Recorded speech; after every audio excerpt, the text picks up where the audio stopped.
we go on a Monday evening. Outlaw Radio is your boy, Kevin Barnes, militant with a microphone, a mouthpiece of the movement, a.k.a. the Negro Whisperer, in the building for another edition of Outlaw Radio, which is what we do on Mondays, 7:30 p.m. Central Standard Time until, I don't know, 10:30-ish.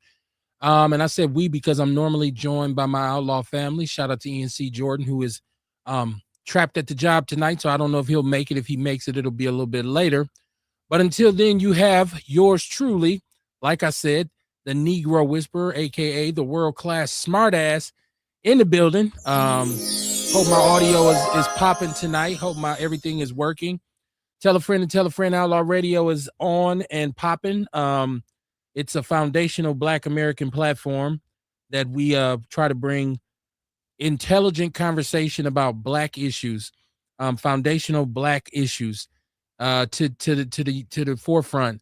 And if it's not something that you have heard of or been talking about, you'll get an introduction to that. We try to educate and inform, and then sometimes entertain occasionally. But either way it goes, it is what it is. It's Outlaw Radio. Like I said, we do this on Mondays and Wednesdays. You can tune in on my personal Facebook page, which is Kevin Barnes. You can go to the Outlaw Radio page, the People's News Network, which is our sister group, and also have a YouTube page, the People's with a Z Network. So all those are the different ways that you can tune in to the show. Now, if something sparks your interest on the show in terms of the conversation, we do have a phone line. That number is 262-202-5131, 262-202-5131, scrolling across the bottom of the screen. And then my chat room always pops. So jump down into the chat room. Brendan Hayes, I see you, my brother. I see you early.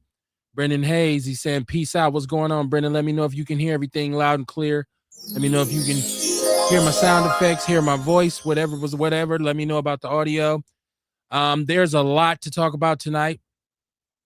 But see, what I try to do on Outlaw Radio is not so much tell you what to think, but just tell you to think, right? And when it comes to, we talk about a lot of politics, right, on the show, which I know is not everybody's bag, but it's all good. But when we talk about politics, I usually don't tell you who to vote for. I just tell you to vote. And I encourage you to be an informed voter. Now, me, myself, I'm what you call nonpartisan, which means I'm not a Democrat or a Republican, okay? And I operate that way because I'm a Black man. And to me, neither party has been exceptionally skilled at dealing with us in this country, right? And I know, there's some people out there who say, well, the Republicans freed the slaves and they started off, they were for Black people. And if you study the history of the Republican Party, which I'm going to do tonight just for information's sake, there's some truth to that. But what has it changed into in this day and age? We all know what the Republican Party has changed into this day and age, and especially with Trump in office. So we'll talk about that tonight. Let me go to my chat room. Brendan said he's good. He can hear everything. Dion said you on time tonight. Yes, I am. I tried to be, at least. I think I might have been a minute off. Mama Jenkins, how you doing? She said watching. Glad to have you all here. In terms of politics, we have a very important election coming up. It is the gubernatorial election that's coming up, I believe, in November. And, up to this point, the talk had been all about the candidates, right? So finally, we're talking about the people as opposed to the party. But then the party became part of the conversation because we realized that Tom Tiffany is a Republican, is a Trump-supporting Republican, MAGA, if you will. And then on the Democratic side, we had our incumbent Lieutenant Governor, Miss Rodriguez, I believe. We have the Hmong lady, Sarah Hung.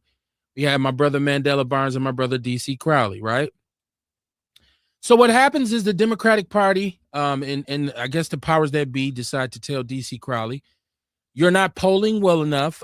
We don't think that you'll be able to get through the primary. You won't be our nominee. So we want you to withdraw from the race.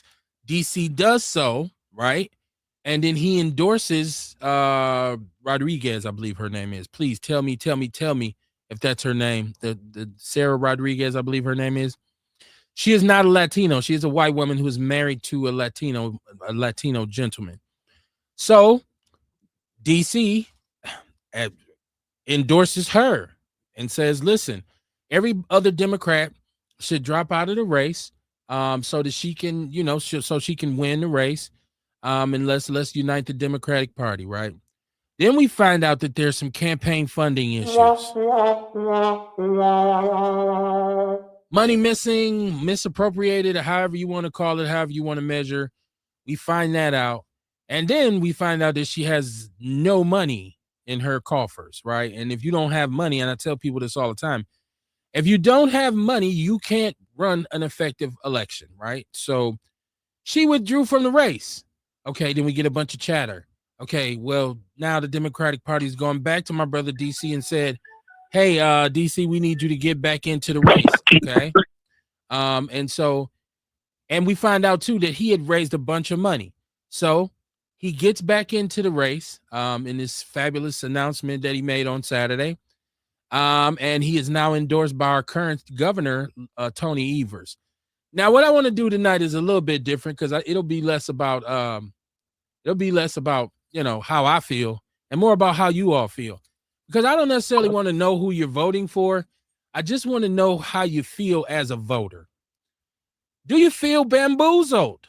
Do you feel like the Democratic Party was on some bullshit, right? Like, and there's no other way to say it, right? Is this more witchcraft in terms of the trickery and the politricks that they use, the politrickery that they use to confuse people? Because we did have two brothers who were in the race. When I say two brothers, I mean two black men. One didn't endorse the other, so there's a split right there. Now we have two brothers again. They're saying Mandela's not polling well. He's behind in some polls and things like that. So you put Brother DC back in, and I guess this was supposed to polarize Milwaukee and southeastern Wisconsin, Milwaukee County in particular, in which he serves as the county executive, to vote for him. So I want to know how y'all feel as voters. Bang the line, get in the chat room. Let me know how we feeling as voters right now tonight on Outlaw Radio Live. We'll talk about some other stuff, but that is one of the biggest things going right now because I seen our community fractured. I seen people saying, hey, I'm with David. Let's vote for Brother Crowley. I seen some people calling DC the establishment candidate. The establishment candidate. Status quo, anybody? So let's talk about it tonight on Outlaw Radio. Like I said, 262-202-5131 is the number you can call if you want to get involved. Now, I do have a caller early on, and I do believe this is Orlando Owens. Orlando, what it do, man? What's going on, brother? What's going on? Now, let me check with my audience. Please go in the chat room and let me know if you can hear Orlando because I've had some issues with my phone the past couple weeks. So let me know if you can hear Orlando. What's on your mind, Check Orlando? 1, 2. Well, I'm observing this campaign from all angles that I can, and it's one for the history books. It is one for the history books. Republicans have an opportunity to make a pitch. I think, am I happy about what happened? Well, I'm just eating popcorn because more than likely I'm going to be voting for, the Republican in the primary. But who knows? Who knows what I might do in the primary? But I think this definitely has created a huge rift in the community, like you said, from the name calling now and who is establishment and what does establishment mean? Because I'm a black man, and it's wild. I've never seen someone start up a campaign, shut it down, and then get back in it. This is one for the books, and I'm as a studier of the two science of political science and boxing. This is going to be a knockout drag. I think what's going to happen is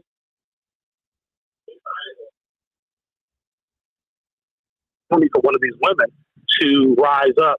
Maybe even the white boy, Brennan. I'm hearing traction with him. He's the most electable. He's part of one of the Tommy Thompson's administration.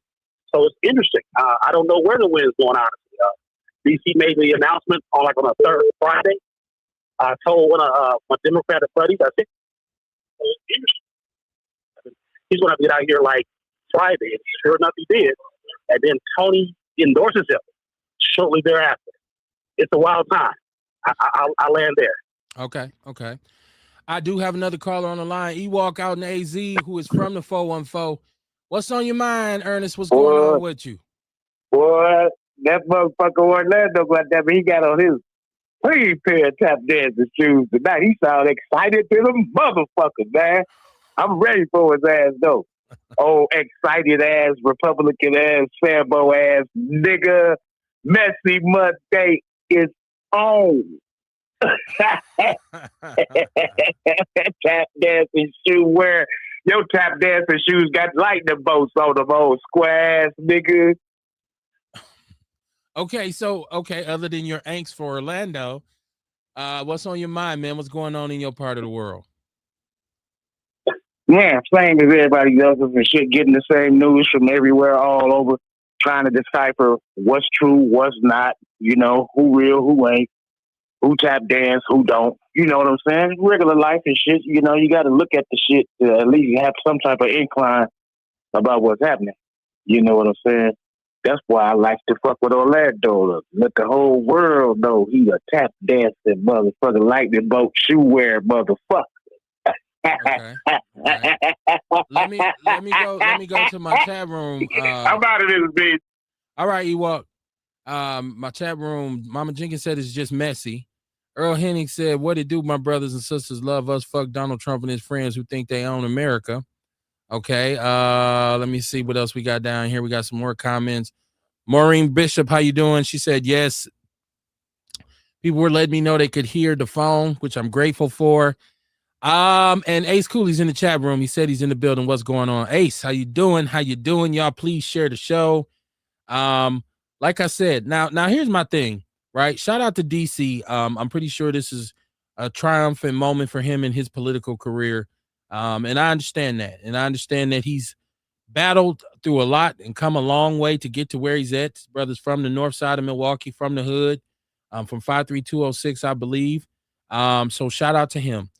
When we say establishment candidate, it would appear that he is the establishment candidate. And I'm just going to explain to you why. This is not a knock against him. So I want anybody, okay, if you don't like, because DC is a friend of the show. He's been on here. I happen to know him. Shout out to his wife, Erica.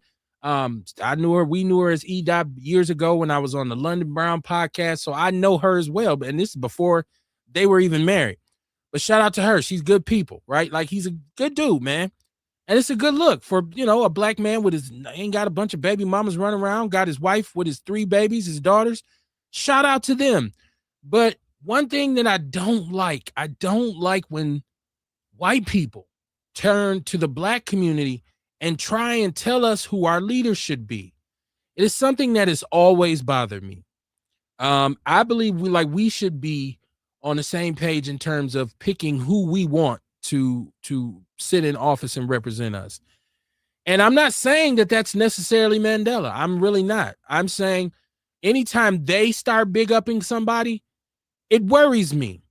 And the Democratic Party your credit ain't that good with black people right now. I just want to let people know, for all those people who think black people are blindly allied to the Democratic Party, it's on thin ice. And it's things like this where you take 2 brothers and they're both Democrats. Well, you tell one to step down, you have the other one there, you give him no support, and then you bring one back, right? So anytime one of us is ostracized by any white organization, group, leadership, whatever, what have you, it makes me wonder about the one that they did endorse, the one that they are saying, okay, this is the one y'all should vote for. It makes me wonder. Okay, what happened here? Why is he the favorite? Why is he one of the quote unquote good ones? It's something that I always worry about. So once again, y'all let me know how y'all feeling tonight as voters. I feel scam likely, like my phone says. I feel a little scam likely coming around. I don't, and this is no reflection of DC, but the way the Democratic Party is handling its business, because my question would be, well, Mandela's a Democrat, a former lieutenant governor. Why wouldn't you turn and throw all your support against him since he's still in the race? That's what would make most sense to me. But I'm not a political strategist. What do I know? I'm just a black man from the north side of Milwaukee, man. Capitol Drive and Accent. Stand up. How y'all doing? 53209 in the building. Hey, Kev. Yes. Go ahead. I'm sorry. No, you go ahead, Orlando. What's up? I give you this, man. The primary is going to be very, very ugly, and I don't think people understand, in my opinion, because I'm not a Democrat. But in my opinion, I don't know if people understand the ramifications behind it. If DC or Mandela do not make it out of the primary, will black voters show up to vote for a white man, a Hmong woman, or a white woman on the levels they would have for DC or Mandela? And then vice versa. Let's say David actually breaks through and wins. Do you think that the hung voters who believe that this is a Bernie Sanders type thing going on, that the party is leaned in and made a selection of someone with polling in the low 5%, and now leaned in and won, is going to come across as it's rigged? And will they show up? And again, you're not counting the Mandela voters who might be like, they might feel pissed off. Will they come back? And the number that you need at 90-some percent plus, 95% plus, coming out of Milwaukee County, out of Milwaukee County. All roads to any statewide or national election, first and foremost, run through Wisconsin because we're a swing state. And that road leads directly smack dab in the middle of Milwaukee. And so any statewide election, you need a strong turnout, or any national election from Milwaukee. And will this primary get so to the point? And that's why Hung didn't say nothing. She was like, "Oh, I welcome David getting back into the race." She knows that if Mandela and David go head to head, and I'll say, there were some subtly shots made. Like I think everybody, DC, when you said everybody should get out the race, I think she's the best qualified person. That's a little shot. But Mandela came back on, I want to say, was it yesterday? And he was campaign manager made a statement, and it was directly at David. And I said, "Oh, this is getting ready to get nasty." And when it gets this nasty, do people come back together again? Man, I'm gonna jump in this 45-minute workout, man. I hope you're still on. I hope you're still on politics when I jump back on. But I'll jump off and land here. Okay, Orlando, hit us back. I'm bringing in another caller. Caller, you are on Outlaw Radio. What's your name? Where you calling from? This Big Earl, man. I'm calling from Milwaukee. What's going on, Earl? I can't complain. I'm looking at the dirt from the top side. What's on your mind, man? Man, your boy Crawley coming back. Right. How did that make you feel? Earl, first, do me a favor. Make sure you got everything turned down in the background so I won't get an echo. Yeah. Okay. Then I want to, because I said I want to know how people feel as voters, as a voter, and in particular as a black voter. How do you feel now that DC's back into this after apparently being advised to drop out? Now he's back in. But like my question was, I said I feel a little bamboozled because you had another brother who's also a Democrat, and the Democratic Party, instead of throwing their support behind him and Evers throwing his support behind him, they went and got somebody who had dropped out and said, "Get back in," and said, now we'll endorse you. So how did that make you feel as a black voter? Well, a lot of people don't like Mandela for some reason, man. Okay. They don't like the fact that he tried to go against Lena Taylor. They think he should have took a different position on when he did that. Okay. So it baffles me that you can't see that what any of them going to do for us. What's the problem is, with any of them getting in office, are they going to make a difference for the people? For the people that lives in 53026 now? Or are they just in it for they check so they can get rich later on in life? Okay, so let me go to chat room. I see Ernest Walker. He said Orlando baked tap dancing cupcakes. Okay. A says better question is who's asking them to step down and why. All I'm saying is please do not fall into the hands of an APOC candidate. They do not have the greatest plans for black people. Now to Earl, to your statement.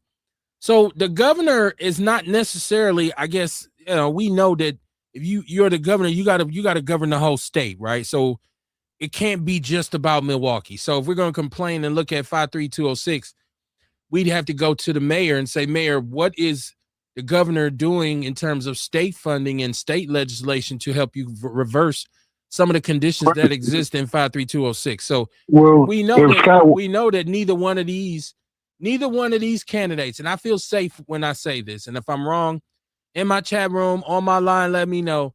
None of these candidates have an agenda for black people because we're only what, 8-10% of the state, right? And so I know because I haven't heard any of these candidates talk about anything that's black specific. So right now we know none of them have an agenda for black folks. So this is really about either keeping a conservative MAGA Republican out of office or putting a Democratic socialist in, or the first black elected governor in the history of this state from 1848 up until now, which is an uphill battle. So I feel like that's what's at stake for black voters. I don't know, other than that, what is Madison really going to do for the city of Milwaukee, right? Like, the same thing it did to it when they put Scott Walker in office.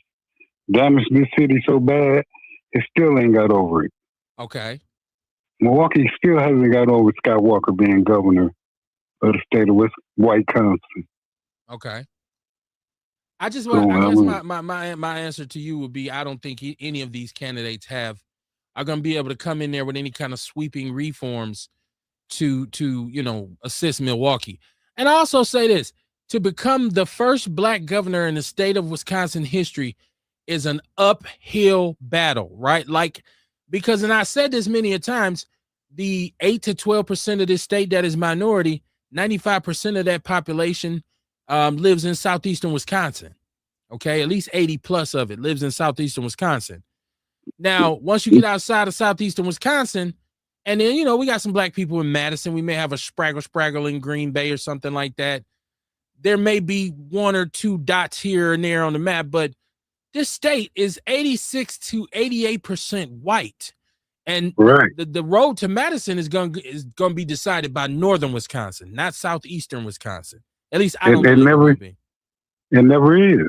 Okay.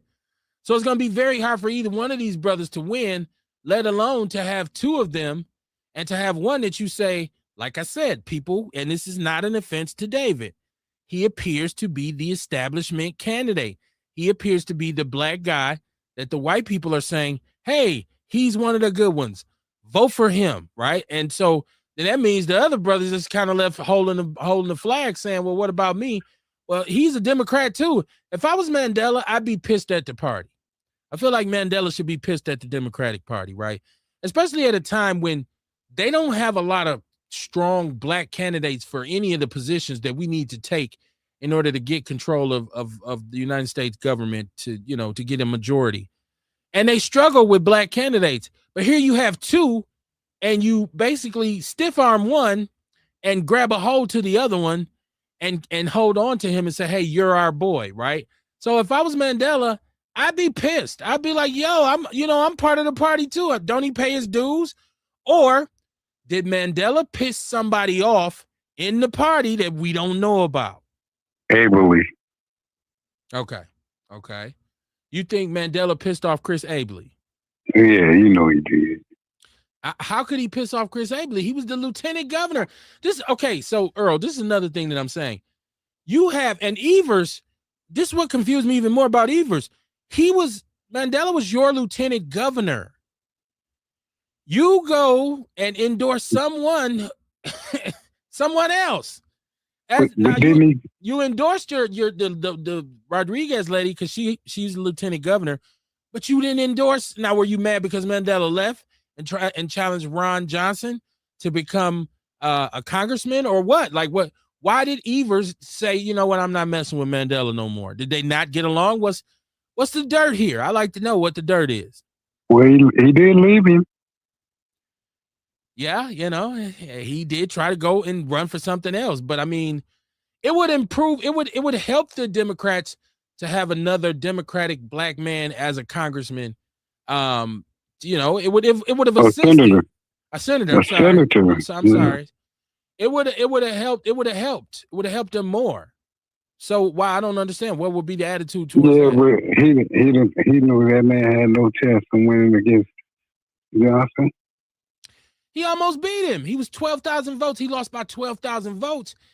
And there's talk. So if we talk about it, when we talk about political gossip, there's talk that Mandela turned his back on black Milwaukee. Like right now, I'm taking a guess at this, and if you're out there listening and you know better than me, please let me know. There's some disdain for Mandela because there are a lot of people here who believe he doesn't cater to the people. He doesn't cater to the black people. Like I heard talk that, 860 doesn't like him because he won't go on there. He hasn't been on there to do interviews with certain people. I don't know this to be true, but this is what I've heard through my own kind of, sources. But I felt like had he to, pitched to us a little bit more in that race against Ron Johnson, he would have won. Made himself a little bit more visible. Now, there were people who saying he was at Juneteenth Day and he was yucking it up and he was doing all the things that, he felt like, people should be doing, like a brother should be doing. I know all of the name brand Negroes were at Juneteenth Day, high-fiving and hoot-riding. Shout out to y'all if y'all was there. It looked like a beautiful time, great day, great event. But there are some people who feel like Mandela is not accessible enough to Black Milwaukee or not accountable enough to Black Milwaukee. How do you feel about that? Well, it shows a little bit because of the fact that he did when he was running for the same office as Ron Johnson. It was like he thought that he was automatically was going to get our vote because he was black. Right. So that made a lot of us that don't go vote really not go vote again. But if we get out and vote, we can make a little notch in this, man. We can put a notch in White Wisconsin. They know this city is what feeds the rest of the state. As far as the inmates that we give them, so they can have, so they can be up in northern Wisconsin, living in their $300,000 houses because they got a job at the prison babysitting. Okay. On some people, they don't let out. So when they legalize marijuana and quit all this shucking and jiving about, they don't want to have to clean up these people's records so they can go get jobs, and they start moving the companies closely back to Milwaukee where people can get a job. I mean, look how L. Smith looks over there right now. Right. Yes. I mean, that's scary, man. That's scary that you have multi-million-dollar places that, and they all empty. Every last one of them. Think about it. Right. Which is, and I don't want to get people confused, which is something that our city politicians need to be working feverishly on. And I don't know how much of their time they're putting in to kind of bring remedies to this. But the governor has a lot to do with that too, bro. Well, I don't know. Well, that's a great question for anybody out there who's really up on civics. How much can the governor affect that? Like, because once again, this is a city issue. Something like A.L. Smith and A.L. Smith leaving is a city issue that was at once upon a time tied to a federal issue, which was the labor throughout the United States in terms of industrial labor experienced a period of collapse because U.S. manufacturers chose to outsource jobs simply because of costs. Right. Not only that, but what about when Governor Walker went in and made it easy for the police to, if you work for the city of Milwaukee, you don't have to live in the city of Milwaukee now. You can take that money that normally would stand in the city of Milwaukee, is going out suburbs.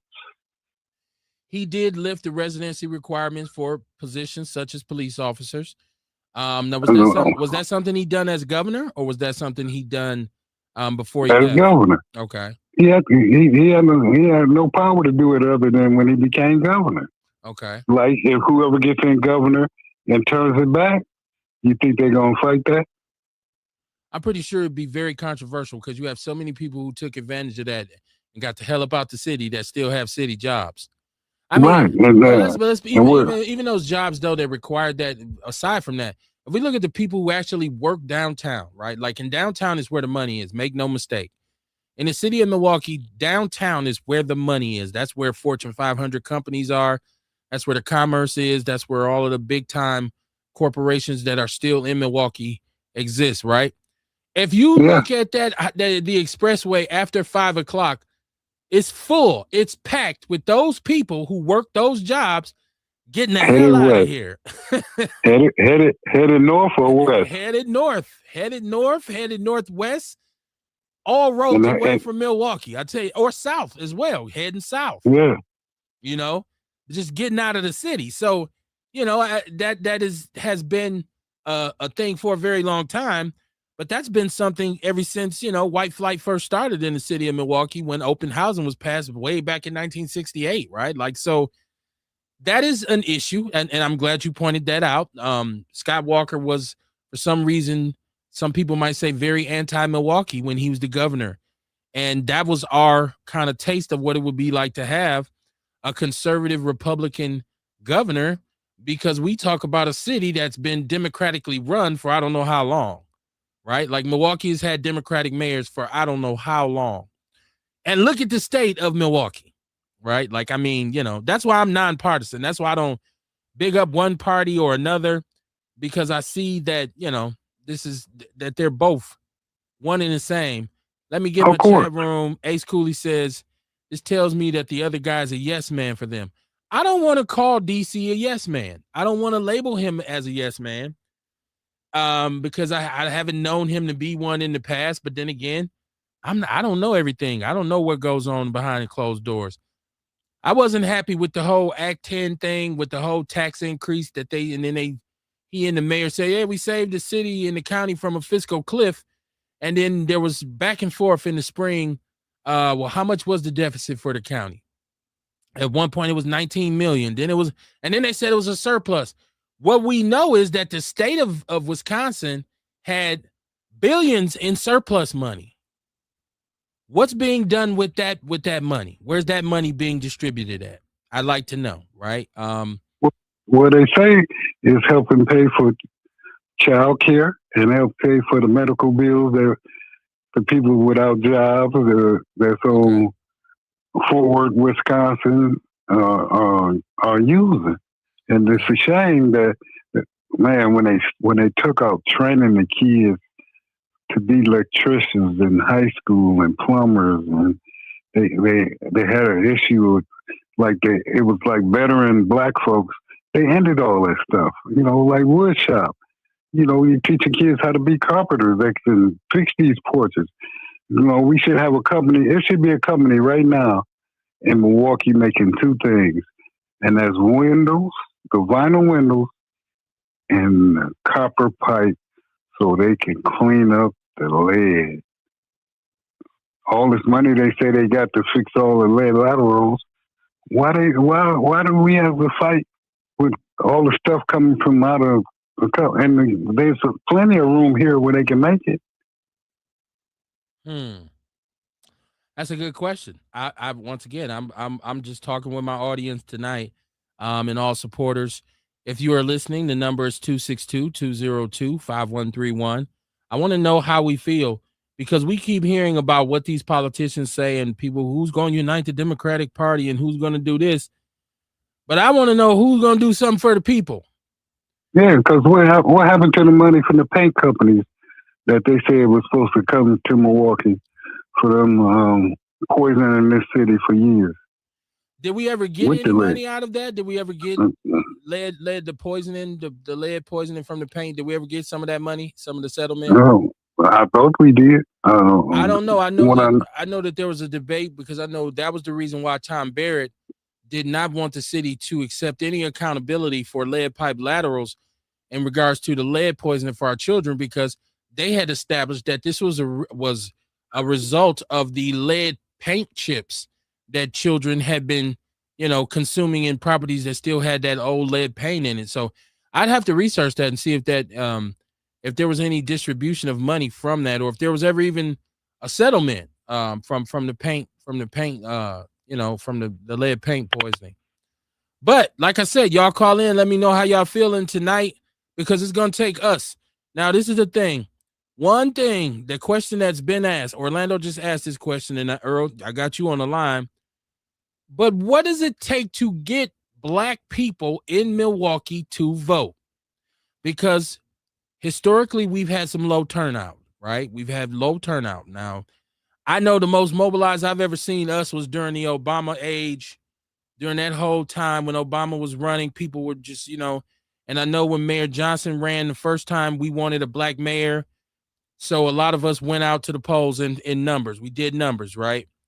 Obviously, black Milwaukee County came out to support Tony Evers and helped him get Skippy Walker, aka Scott Walker, up out of the out of Madison.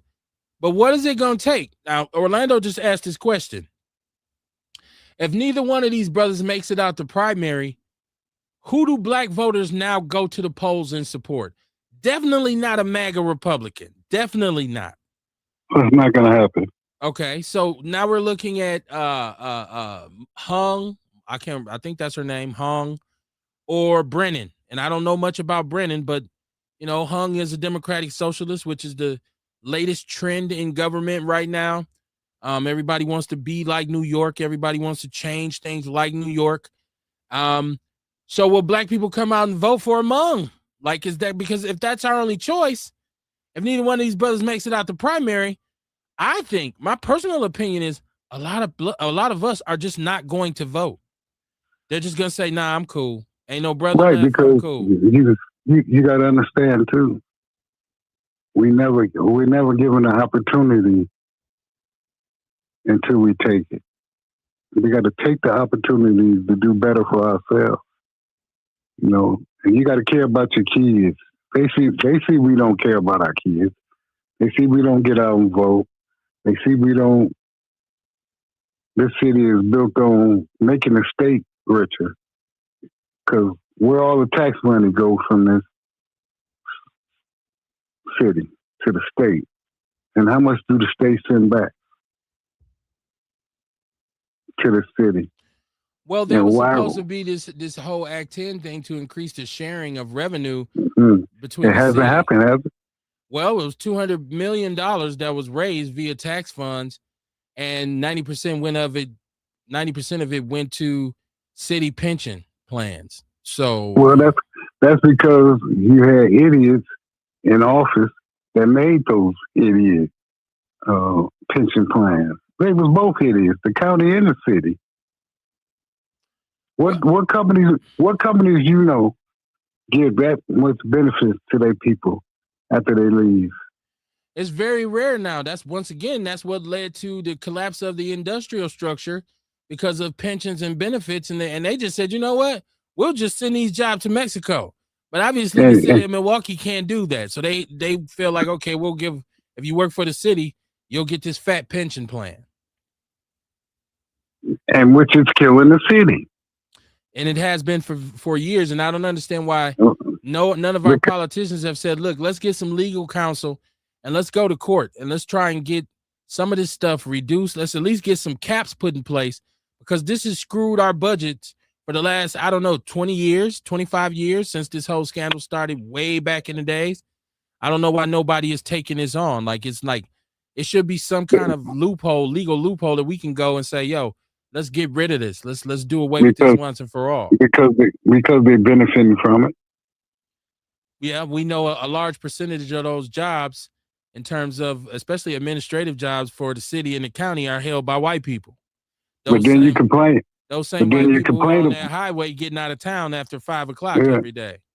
But then you complain about not having the right amount of officers. Well, you ain't going to have the right amount of officers if they can retire and get just as much money as a normal person that works a full-time job a month. I mean, what's the purpose?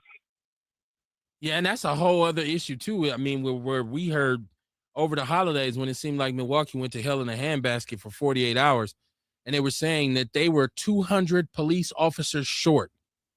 And that basically they can't police the city because they don't have enough officers. Who wants to be a police in this city? Hey, you got me, Earl. You got me. I don't know. Who would want to take that job? This is one of the lowest paying cities to be a police officer. And they've added raises and incentives and all kinds of stuff over the years, but it just seems like they can't generate enough interest in the job. And I know, I speak for black people. I know a lot of times we have this kind of relationship with law enforcement where for us, it's like not a real career aspiration. Like most of us don't come out. Now I do know a couple brothers who I went to high school with that became police officers, and a couple that became sheriff deputies. But I don't know a lot. Most of the brothers who I grew up with it wasn't their desire to grow up and become a police officer in the city of Milwaukee. No, because they was headed in the other direction.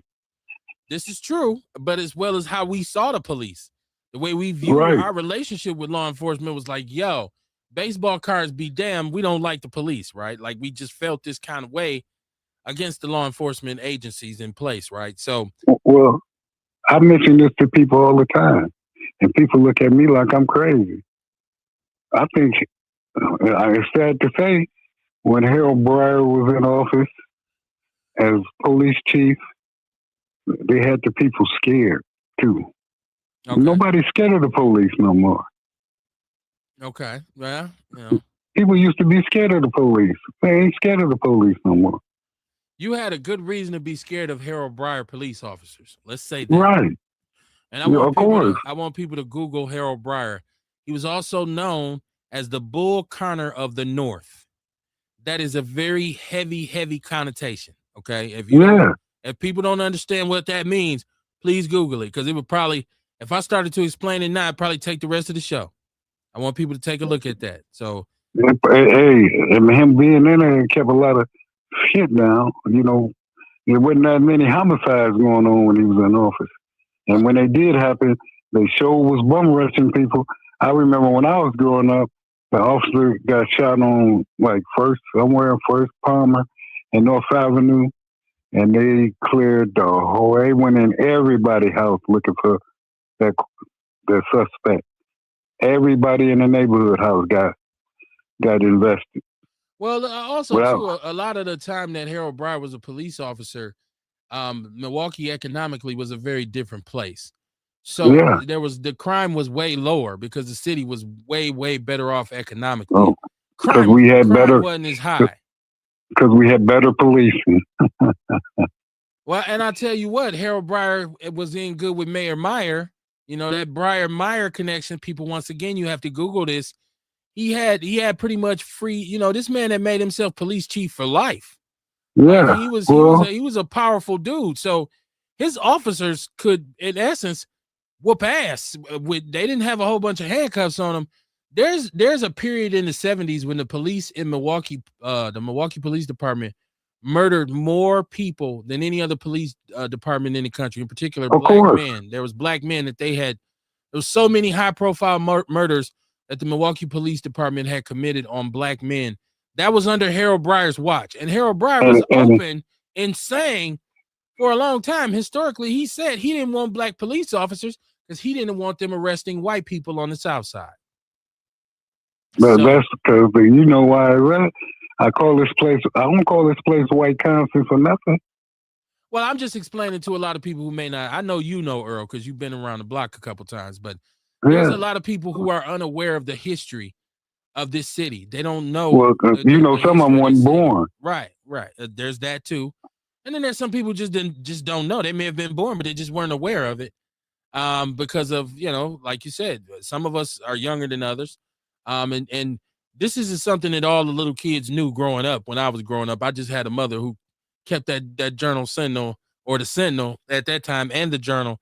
She kept it open. She kept the news on, and she kept me in front of the TV explaining to me what the hell was going on, as well as explaining what she encountered upon arriving to the city of Milwaukee in 1959. So everybody's not aware of the history of what has happened here. So, you know, I see MC Tone in the chat room. MC Tone said, I want to be a police officer as long as I can smoke dope, mac hoes, and get paid. Okay, let me give you one of them, MC Tone. Look like that sounds like there's gonna be some more guns on the street. That's MC Tone, man. Boy, MC Tone, it's been a while, but when you stay away a while and you come back with a doozy. Sharita Shaw in the chat room, I see you. She said, hey, Outlaw family and friends, how you doing? Y'all get on this line, man, 262-202-5131. Let's talk about this election. I seen over the weekend, so finally now somebody tell me, is the World Cup soccer tournament, is this finally over? Okay, I'm not a soccer guy, okay? And honestly, I'm a grump during this time of the summer because all I want is for football to come back. I just want camp to start up. Like this can we just get some American football? I need my Packers to get to practicing, right? So apparently, who won it? Argentina Did they win it? Who won the tournament? Trump. Trump was on stage and wouldn't leave the stage. So people, and they wouldn't shake his hand. And they were booing Trump, and people were saying, "Oh, he got booed at the game, right?" Like Trump. Man, you got people around this world who absolutely despise Donald Trump, right? It is not just the people in America. They're like, this shows that other countries, people around the world don't like him. But Trump he continues to give everybody on this planet a middle finger. He wasn't. You know why? Spain. I said Argentina. I'm sorry. Spain won, y'all. Spain won. I told you I'm not a soccer guy. Right? I'm not. I'm sorry. But you know why? Because he's enriching himself, man. The man is killing this country, and they sitting back watching it, and they're not fighting for it. When you have a Supreme Court that just gave him a pass to do a bunch of idiot shit while he's in office, and he can't be indicted for it or prosecuted in that way, only thing they can do is impeach him. But because I can only say this, and I'm going to say this only. We have a government that's full of nothing but Republicans, and they still ain't not doing shit, but enriching their own pockets, all of them. That's why they don't complain. Because I wish I'd have known I could have bought some steak and some drones before they start. And he gave his sons get the contract to make the drones for the U.S. Come on, man. It's asinine for us to ever think that they're going to be for us because we're the only ones that don't have a law. You can spit on the black man and they'll shake that person's hand and they spit it on the black man. Well, I tell you what, we are oftentimes the last to know and first to go, right? You're right in that you're not going to get access to all the opportunities to become a billionaire as white people are, or we always on the short end of the stick economically. And that's why I get frustrated as a voter, because for years and years, we've had candidate after candidate come into office. And I don't know, I think this is only possible in regards to people of color, in which one thing that has been consistent all of these years is when it comes to economics, we are at the bottom of the totem pole. And none of them, no candidate, we have never, ever forced a candidate to come up with some economic development. We have a black mayor right now, and this is a majority minority city, and I don't hear people adamant or up in arms about, mayor, forget all of the little bump outs and all the roundabouts and all this little shit you're doing. Come with some economic development. We need viable jobs in the city, right? Now, I know there's a lot of reasons why those jobs aren't here. You touched on it when you talk about our youngsters. What are they actually learning in school right now? Because during the time when we went to school, we know that there was wood shop and metal shop and electric shop and all kinds of different vocational pursuits and opportunities that are not there anymore. That's all, and that's the only thing. That's all. That's on MPS's leadership. But that's also on the parents of MPS students that are not going to school boards because we go to school board meeting when there's some controversy, but we're not showing up demanding curriculum changes and implementation. So that's a spread responsibility. That's just not on the Republicans or our president. That's not on Trump. That's really, once again, that's a city issue in which the people in the city got to take control of shit and say, this is what we want. But we don't do that. We'll never be happy with MPS because what happened to the $300 million? Do you talk about the referendum? No, what happened to the money that they say they don't know where it was at? Yeah, we ain't gonna never figure out where that money went. Everybody who's involved is gone now. New superintendent, a bunch of new people. Yeah. So how you get over on that? Who was the gatekeeper of that money? I would like to see where they live at. They can go buy Gianna's house now that it's empty. Yeah, I mean, hey, the superintendent of schools make $200,000 plus a year. She can go buy Gianna's house. Not okay. She can't do it. She can't do He it. says he can't do it. Hey She man, don't make enough. I'm just saying, man. It's a metaphor. I would like, Yeah. you know what? I always rock with Miss Beverly Williams. Miss Beverly is good about she stay on MPS heels. That's a I know. conversation. I read. Me and her friends. She send me stuff all the time. I read Okay. it. Okay. I understand. I understand what she's saying. Because, dude, how do you push kids out of MPS that can't read at the fifth grade level? And you give them a high school diploma, or you give them a certificate of completion, not actually a high school diploma. It's a certificate of completion. Maybe a better question would be, what would you do with them if you didn't push them out? If you didn't graduate with them? I mean, Well, you treat them. we're not doing social promotion. So then, what do you do with these kids then? Well, you got if you teach them a trade, they can go get a job when they get out. If you just run them through school, teach them, tell them they have to take a trade. In order for you to be at any high school at NPS, you have to take one of the three trades, or four trades, or five. Teach them Well, I how tell you to one give thing, them. Earl, you got to be able to read to do a trade. So, Right, of course, but literacy has to be, there has to be some focus put on literacy. it's it's a purpose on it, man. So it can keep us going to jail, so they Well, can the keep the first thing you money. got to do is get them to go to school if we're dealing with a 50% truancy rate. See? No, So, no, I mean, I was yeah, I yeah, was they got to go to school. What you mean? No, they have to go to school. no, I was taught how to read from at home. Okay. I You might be the exception to I the rule. I enhanced think it. the majority of the kids, in order to really get reading comprehension, are going to have to go to school. Well, I mean, yeah, when you learn how to read at home, you learn how to coordinate it, as they say. When you get to school, you know what the meaning of the words. You know how to put them in a sentence. The crazy part about it is you could teach a blind man everything because he's willing to learn. So you have to be willing to learn. So that means you have to be willing to go to school. These kids, it's a Yeah, 50% truancy rate. You can't teach but that. if you You could be a master teacher. You can't teach empty seats. no, you can't. So in our community, in the black community especially, there should be a premium put on going to school. Like, our kids need to know. Who said it? Malcolm X, education is the passport to the future. Yeah, I And in our feel community, we lost the reverence for education. I mean, you got a lot of brothers and sisters who started to say, you don't really need no education. You can get some money. All you gotta do is get out here and hustle. You don't need to go to school. That became a yeah, but mantra in our community. everybody can't hustle though. This is what I'm saying, and everybody's not an Because entrepreneur. that's why Everybody's they not an out. entrepreneur either. So, That's why they out here killing each other. well, And and they made it easy for you. Because don't they now?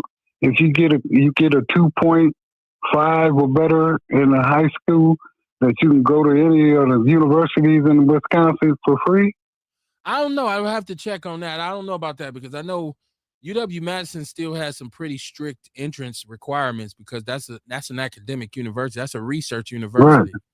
I don't know about that. I don't know if I know usually if you got a 2.5 coming out of high school and you go and get the right score on your ACT or your SAT, yeah, you can go to school if you got 2.5. Normally you can get Yeah. into a school. Yeah. Most schools you're I going to mean, be able to get into.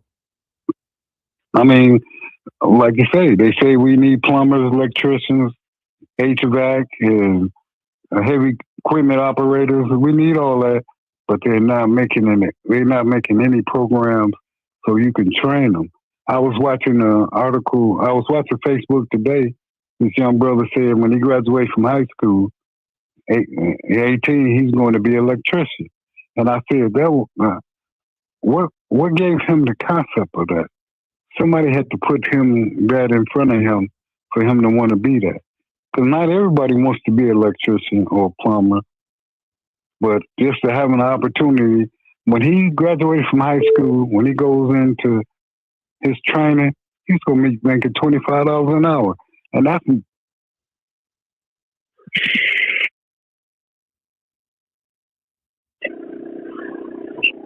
Earl.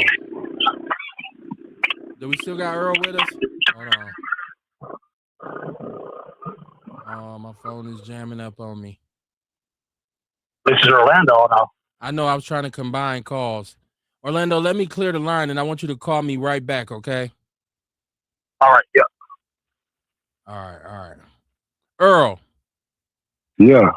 Look, my phone is jamming up on me. I want you to hang up and call right back. I want to merge the calls because my phone is jamming up. I got to clear the line. Yeah. Okay. So, no, Earl was making some great points. He's making some great points. Let me go to the chat room. Sharita said, I really don't get the World Cup thing either.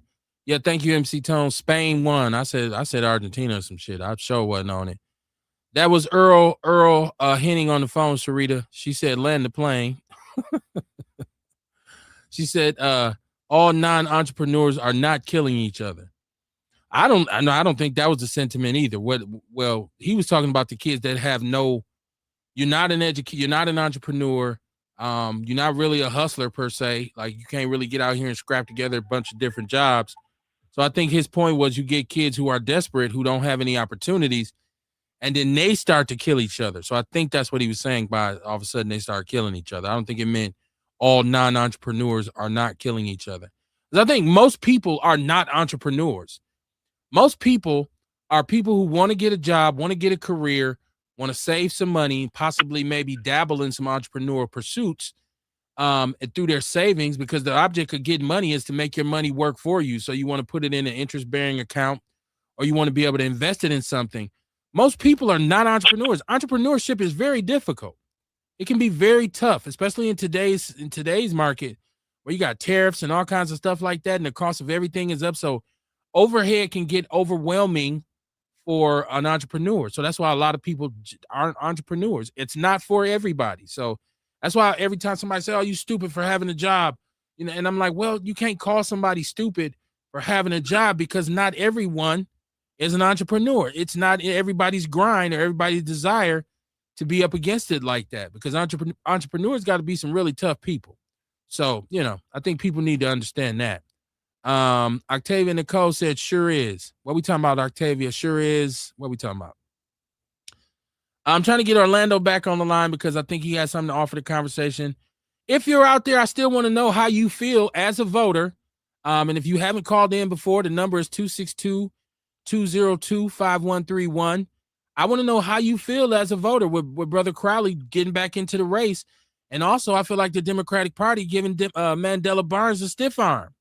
Right? Because there's a lot of Mandela hate, right? And I don't know why. I don't, she said it sure is hard. Okay. And I know Octavia is one of my former high school classmates, and I know she's an entrepreneur, so I'm glad you agree. Orlando, I need you to turn your background down. You got a lot of interference coming through. Okay, I'll call you back. Okay. So yeah, I know Octavia. I know because she's an entrepreneur herself. So, but there's a lot of people like you go to school, like, and I went to college. I went to liberal arts college. I didn't go to vocational school, but they're selling you on a career. You're going to be able to get this degree. You're going to be able to go home wherever you're from or wherever you decide to go when you're done with school.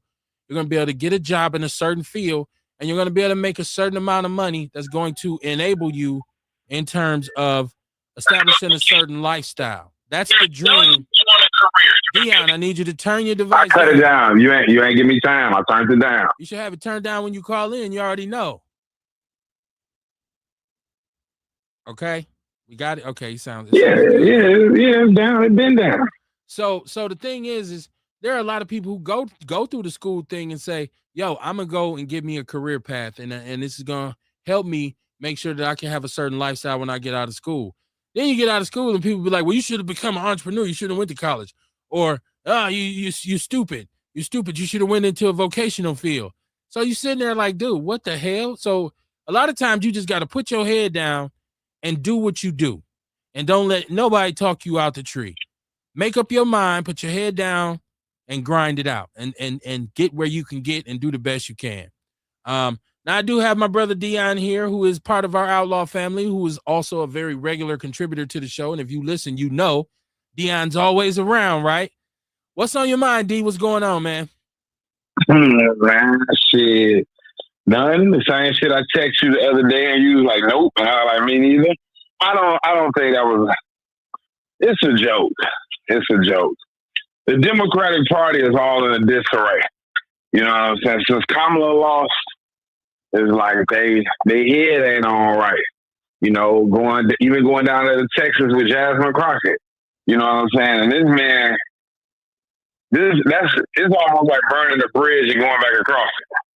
That's how I look at it. That's like if I quit my job, then 72 hours later, I'm like, oh, I'm just bullshit. You know what I'm saying? Like, come on, man. You know what I'm saying? Like, I don't know. You know what I'm saying? Like, it's gonna be. I don't even think it's gonna be no tight race. You know what I'm saying? And then you should see some of these ads that Mandela he's a corny ass dude. You know, like he's pandering too hard. He got one where I guess he's somewhere at a state fair or, you know, they have a little festival and he on a ride and, you know what I'm saying? It's just, to me, it's just pandering and it's just like, oh my God. You feel what I'm saying? And I don't know, man. It's So sad to let me me, ask you know. a question then, because this was the question for everybody out there who's listening. Now, you Uh-huh. are a Democrat. Many times you've stated that you are a Democrat and that you vote democratically. How do you feel about, and I know you're not pro Mandela, so I'm not going to even ask you that part of the question, but how do you feel about David Crowley being told to drop out, him endorsing a candidate who we found out had mismanagement of her campaign funds, then ultimately didn't have enough money to run, getting back into the race, and then Tony Evers giving him his endorsement? Because there's people who are saying that makes him an establishment candidate. He's the candidate of the establishment. People feel like he shouldn't have got back in it. But how do you feel as a voter, especially a black Democrat? How do you feel about brother DC getting back into the race? I think it was the wrong political move. I feel like you should have continued the race all the way to the end because you still had a surplus in your campaign funds. And I can see if you ran out of campaign funds, then that's a difference. But you still had a nice little surplus of money, and I just feel like it was the wrong political move. And also, I wouldn't even want Governor Tony Evers to endorse me because you didn't endorse me in the first go ahead. Now, I don't know if it's traditional for governors to endorse, because if that's the case, why Evers ain't endorsing Mandela? But then it goes back to say, like I said, Mandela should have sat and waited his turn, and he would have inherited the throne regardless. You know what I'm saying? Like, I see the political game is a real dirty, dirty game.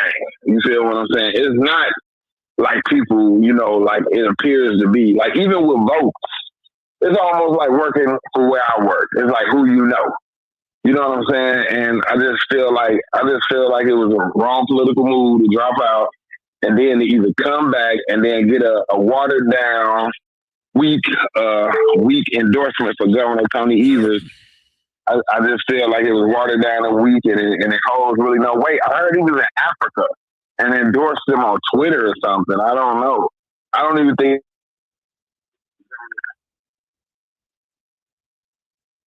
Hello? Yeah. Yeah, he wasn't there when David Crowley actually stood at the podium and said, hey. So I just feel like it was weak. It was weak, watered down, and he should have just stayed, dropped out. You feel what I'm saying?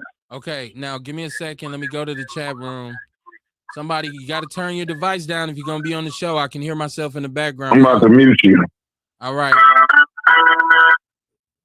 Who is it? I don't know. I think I just brought Earl back.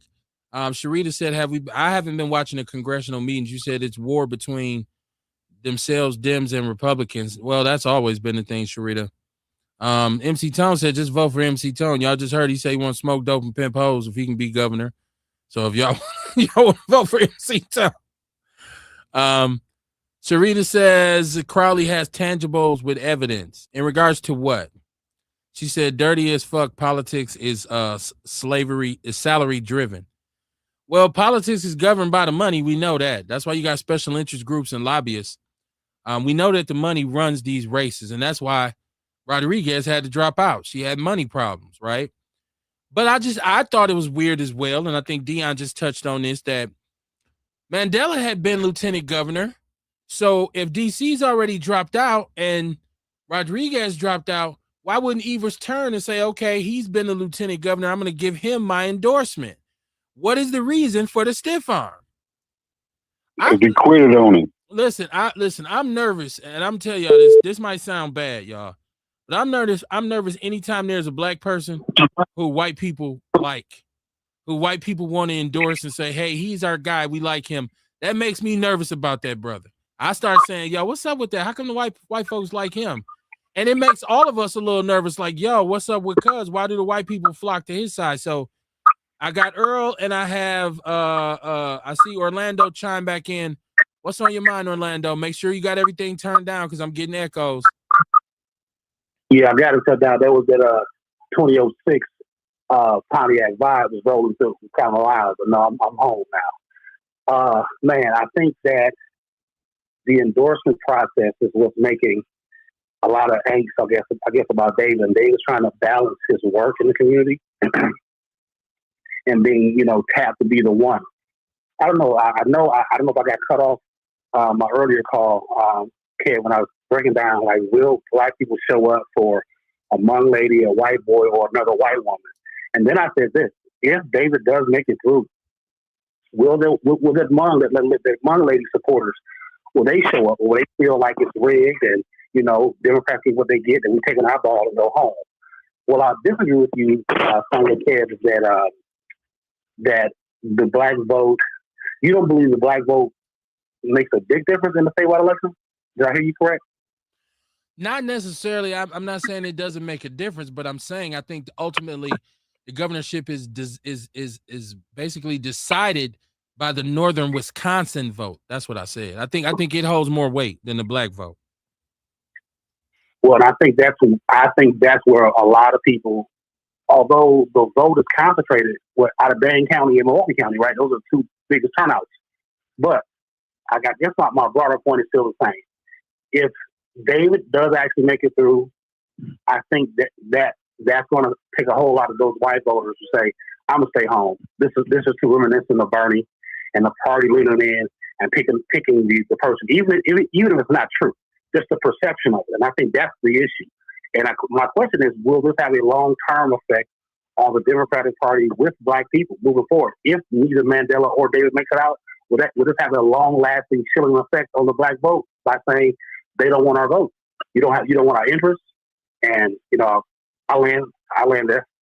Well, I think most people, including myself, this kind of shows why I don't believe in partisan politics, right? Just because it's really like you got two brothers in this race, right? And one has to be ostracized. There's that rule of there's always only room for one black person at a time.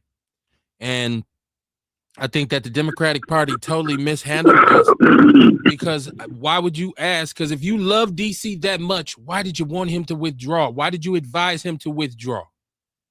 Right? And even Evers, like I think what Deion said held a lot of weight too. And I would have personally looked at Evers' endorsement as some horse cocky, because, and y'all know I said horse cocky. I don't even know what that is. I would have looked at it as some bullshit, because I would have been like, yo, you ain't endorsed. Why you ain't endorse me off top? I don't want your endorsement now that your people was not legitimate and valid. Now you want to come back and endorse me? But it's politics. You need that endorsement. That's a very important thing. And I heard him say he respects Evers as a leader, and he thought that Evers had been a great governor, has been a good governor in the state of Wisconsin, and done the state a lot of justice, right? Well, but that's, once again, that's partisan politic talk, right? Like we gotta smack each other on the ass a little bit and big up each other. But I just feel like, as a voter, like I feel like the Democratic Party once again dropped the ball, and I still feel like the Democratic Party has yet to invest in black candidates that are valuable candidates that have real support behind them. I mean, say for Obama, what status do we really hold in the Democratic Party? So I would encourage my people, before you just go and vote all democratically, make sure you know who and what you're voting for. But more importantly, I think it's time for voters to come up with a list of asks or demands. We got to stop voting blindly for people and start saying, if you want our vote, this is what you're going to have to do. And we need to start listing off things. And if they don't do it, you throw them out. You get rid of them. You say, hey, y'all, we're not going to vote. We're not going to allow ourselves to be split. We're not going to allow ourselves to be divided. We're all going to be on the same accord. And that's why I think black people need their own political party, but that's neither here nor there. So And we always got to remember, the last time we had a Republican in office, he screwed the city of Milwaukee. Scott Walker. Yes. Okay. We cannot afford to go back to that. We got to go back to the people that's going to make the decisions for the whole state to improve, not just up north, not just Milwaukee, but the whole state. The whole state has to improve, or if not, it's still going to be the same thing. I've been here. I've been on this earth for 63 years as of August 31st, 1963. I'm going to be 63 years old at the end of the next month. And it's the same thing been happening ever since I started noticing it. Ever since I was visiting with Mike McGee at the Warning House on King Drive. It was on 3rd Street then. Raised going to Northcott since I was 6 years old. And understanding it. People got to realize they don't want to see us get ahead. We got to see us get ahead. We have to stop giving our money to these people and start investing in ourselves. Because once our money hits our hand, it don't be there long enough for us to even accomplish anything. Okay. So how could you buy a house? How could you? The first thing it's easier for you to go buy a car and pay $60,000 for that car than for you to go buy a house and pay $60,000. That's when houses could be purchased in the city of Milwaukee for $60,000. Now you see some of the houses that they want $107,000 for, and you couldn't even. I'm like, what? How did this happen? What the jump? How do this make a jump to being that the costs go that high for some places like on 18th and Locust, places on 9th and Center, or places on 12th and North Avenue? Well, because they let those people come in, purchase all the properties, and run up the prices. Well, also, I think when you talk about properties in that area, you are looking at where there's, and this is the number one rule of real estate is location, location, location. So you are closer to the downtown area, and that area is where the gentrifiers are going to come. That's where the gentrifiers are going to come to. So that's the prime property they want. They want to be close to downtown. They want to be close to the lake. They want to be close to the expressway. You know, that those are desired areas for them. You'll see those properties, man. That's why the property taxes go up so high in a lot of those properties, because they want the gentrifiers to come in. Because who's staying downtown in all these luxury high rises they building? The gentrifiers. They got affordable housing down there too, though. Right? They got affordable housing in some of those high rise buildings. They don't say it. I forgot what dude. My point is that a lot of those people are being, all those buildings are being built for the gentrifiers of tomorrow when they finally say, yo, I'm ready to purchase a home. I don't want to stay in this apartment building anymore. That's where they're going to go to. They're not coming. They won't get to the far northwest side until way later. They're going to gentrify it into Central City first, because that's the prime real estate. That's the prime real estate. Yeah. So, like today on my way from work, I wish I would have thought about it. I should have did a video. But, you know, motherfuckers, the sand monkeys are always like how dangerous Milwaukee is. On 3rd and Concordia, right across the street from the liquor store, there was 2 white ladies walking. So nonchalant. You know what I'm saying? It's not worried about anything. But that's over by the Bader Foundation too, so. Yeah, but I'm just saying though, people make it sound Milwaukee is this cesspool of crime, and if you go down there, you're gonna get killed. And oh my God, it's just too much in Milwaukee. But you got these white sand monkeys is walking and ain't worried about nothing. And I have always known since I was younger how people will make it seem like Milwaukee's so dangerous. But you can take a black man and a white man and have both of them walk down the street. They're gonna fuck with me before they fuck with you. The 9 times out of 10, you know what I'm saying? Either they got the Stockholm syndrome, they're gonna be scared to fuck with you. They're gonna think you the police.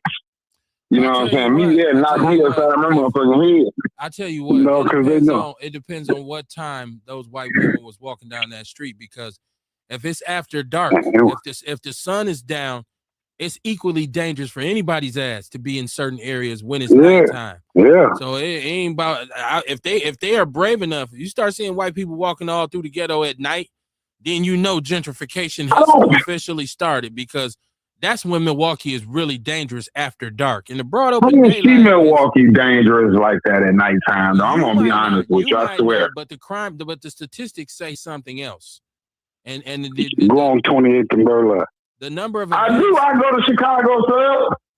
I'll be all in Chicago, at the gas station, everywhere. The number of events go up. The number of criminal events go up significantly after dark when you go to those high crime areas. That's where most of the crime is committed at night. So, you're going to see some white people walking on the north side now, whereas you used to not in certain areas, because, it's the broad open daylight. But, yeah, you ain't, when last you seen white people walk into Burleigh to Chicago subs on Burleigh on 27th and Burleigh at night? You ain't seen that. You won't see that until it's gentrified and there's white people all over there. And then it won't be no Chicago subs over there anyways, because they don't want to eat that shit.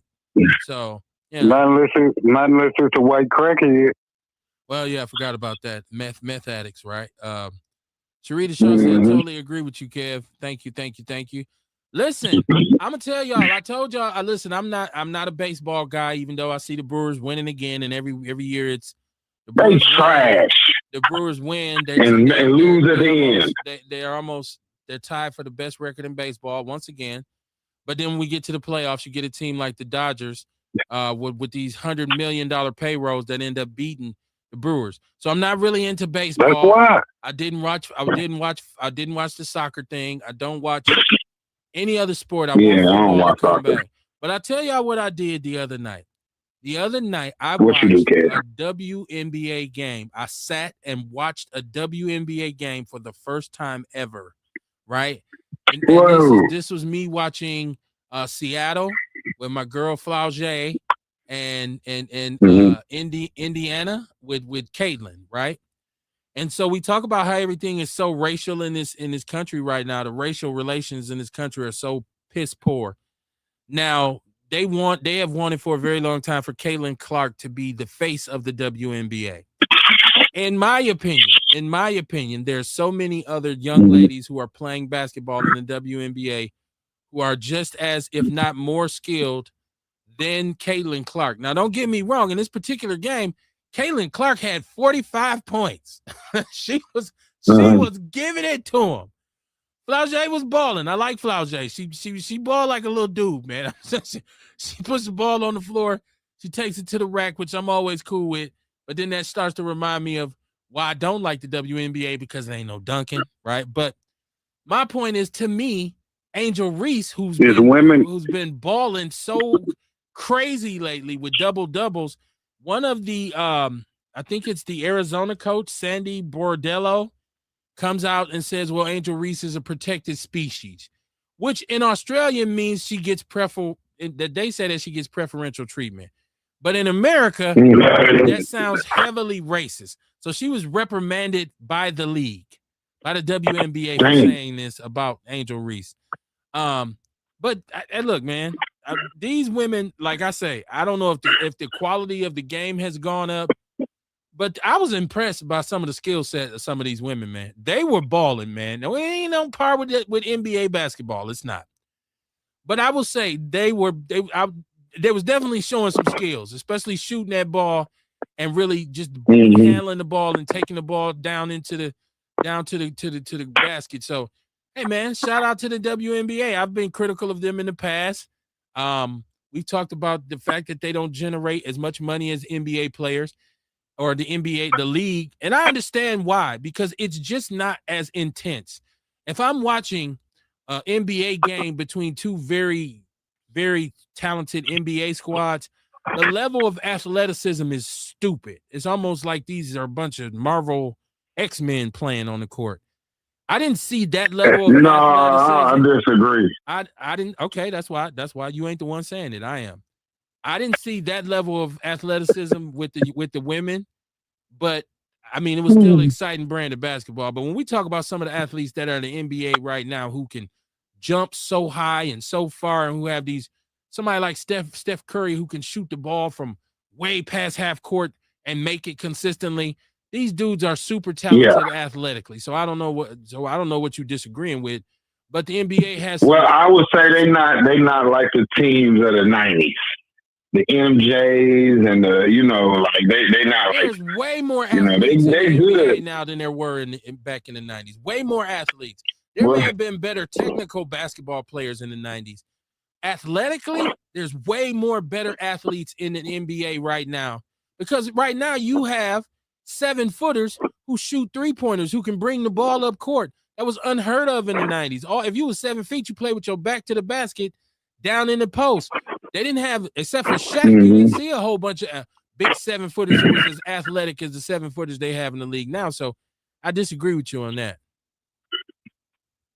Well, like I said, Calvin, my niece played in the WNBA, and they wasn't that good. And Houston don't have a team no more, so it makes you wonder, don't it?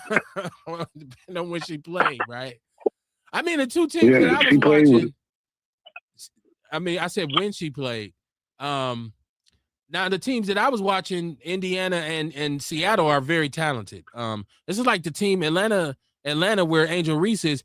They're very talented as well. Angel Reese has improved her game tremendously. She's a heck of an athlete. She's not a small girl, man. This is a tall woman. Right. She ain't. Mm-hmm. She is a fairly large woman, and she's athletic. She's not slow. She's not slew-footed. She does a lot of great things, man. But there's a lot of them, and there was some women who was balling in this game. I don't even know their names. I can't remember their names. I know Seattle had an African sister who was shooting the shit out of the three. Like she was bombing. I don't even think I seen her miss the entire time I was watching the game. I actually was on the phone. Who's on the phone? Was I on the phone with Ewok? I was on the phone with somebody, and I was just oohing and eyeing at the game, or maybe it was Orlando. And they were just kind of like, come on, Kev, it can't be that. I'm like, man, these girls on here balling, man. Like, it was crazy. Oh, yeah, man. It's a lot better now. The athletes are getting better. Ace Cooley in the chat room said, male and female. He said, fuck soccer and Argentina. Okay. He said, I'm impressed. I'm impressed. I think he meant how far lingerie has come. What? What you talking about? My nigga stupid. Are you talking about the lingerie football league? Come on, man. Like, yo, that's crazy. Yeah, the lingerie football. I just had one of. Hold on. I just had one of my friends. I just had one of my friends tell me he didn't know what a rose was. Wow, we need to pay more attention to the internet. Mama Jenkins said, She said, I watched that game. They was balling. She said, remember Jimmy the Greek got fired for saying black men were breeded to play football? Yeah. Oh, good old Jimmy the Greek, right? But Jimmy was. They didn't also tell you Jimmy was still getting paid $100,000 a year after he said that. For handicapping?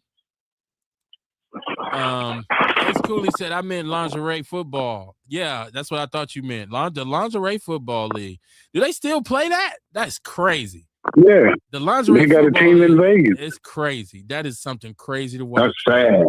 I don't think it's sad. I just think it's like, whoa. Like, as a man, you watching that. It's objectifying women, though. I don't want to see no. That's why I don't go to strip clubs. Okay. I don't watch porn and none of that shit. Okay. I like to see it for real. You heard me? Mama Jenkins said, and the arenas are she said, and the arenas are packed now. The All-Star game is in Chicago and it's sold out.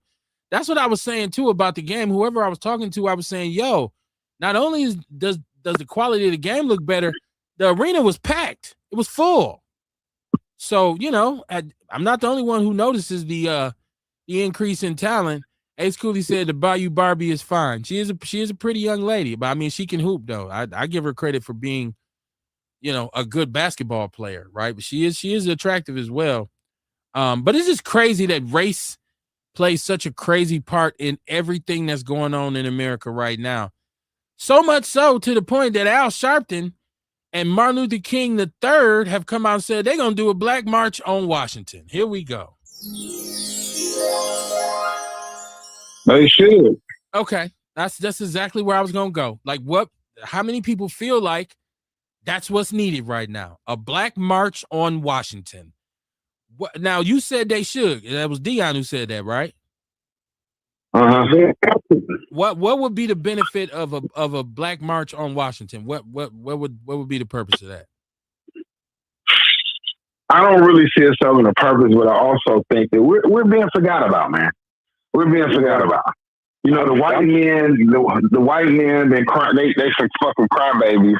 They've been had everything handed to them, and they feel like the world will just pass them by. Like, you know, they've been overlooked. You know, like, and we the ones. You know, we the ones that went through everything in America, still going through it. You know what I'm saying? Go ahead. Maybe this should be the march for reparations. Okay. I don't. Yeah, you know what I'm saying? We need to be looked at. We need really some type of way where we all just, even if it's for one day, just for one day, just show them the might that we have. And we have that we not to be fucked with. You feel what I'm saying? We did. I don't care if you are a black Republican or it was called the Million Man March. Yeah, but that's been over 30 years ago, 95? 30 years ago. But I'm saying, and what happened after that? We just go back home and do the same thing we was doing before we went on that march. And then, see, people sit up there, because I hear a lot of people be like, well, black people kill each other, this, that, and other. That'd be personal beef. And I can't help it if one man feels like he needs to take another man's life. Sorry about that. That's some shit personal that they got going on with it.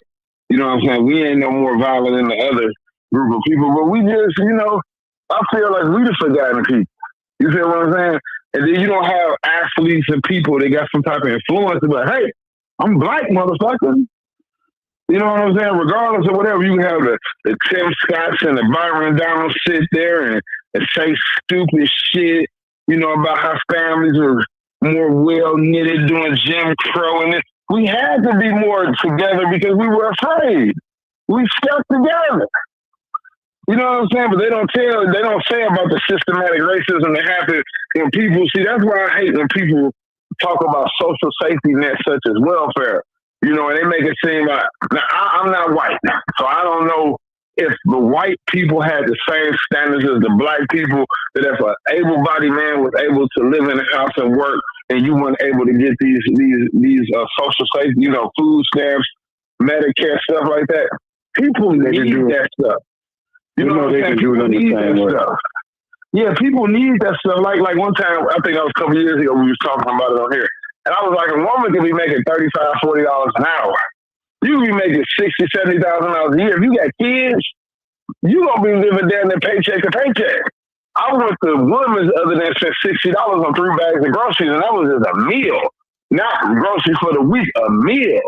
So think of a woman got 3 or 4 kids. And each of them kids now they want designer. Girls, they got pads and stuff you gotta buy. You got a mortgage, you got a car note, you got credit card bills, internet, this, that, and the other. Come on, man. You know what I'm saying? And I understand, see, a lot of people, they don't break it down and be like, oh, well, women this, women that. So I feel like, yes, we need to be, celebrated and looked upon. And even if don't nobody attend or nothing like that, it's just a thought that the black men can be in solidarity. But we need to come up with some type of plan. It ain't working for us. It ain't working for us. And listen, here's the deal. Go ahead.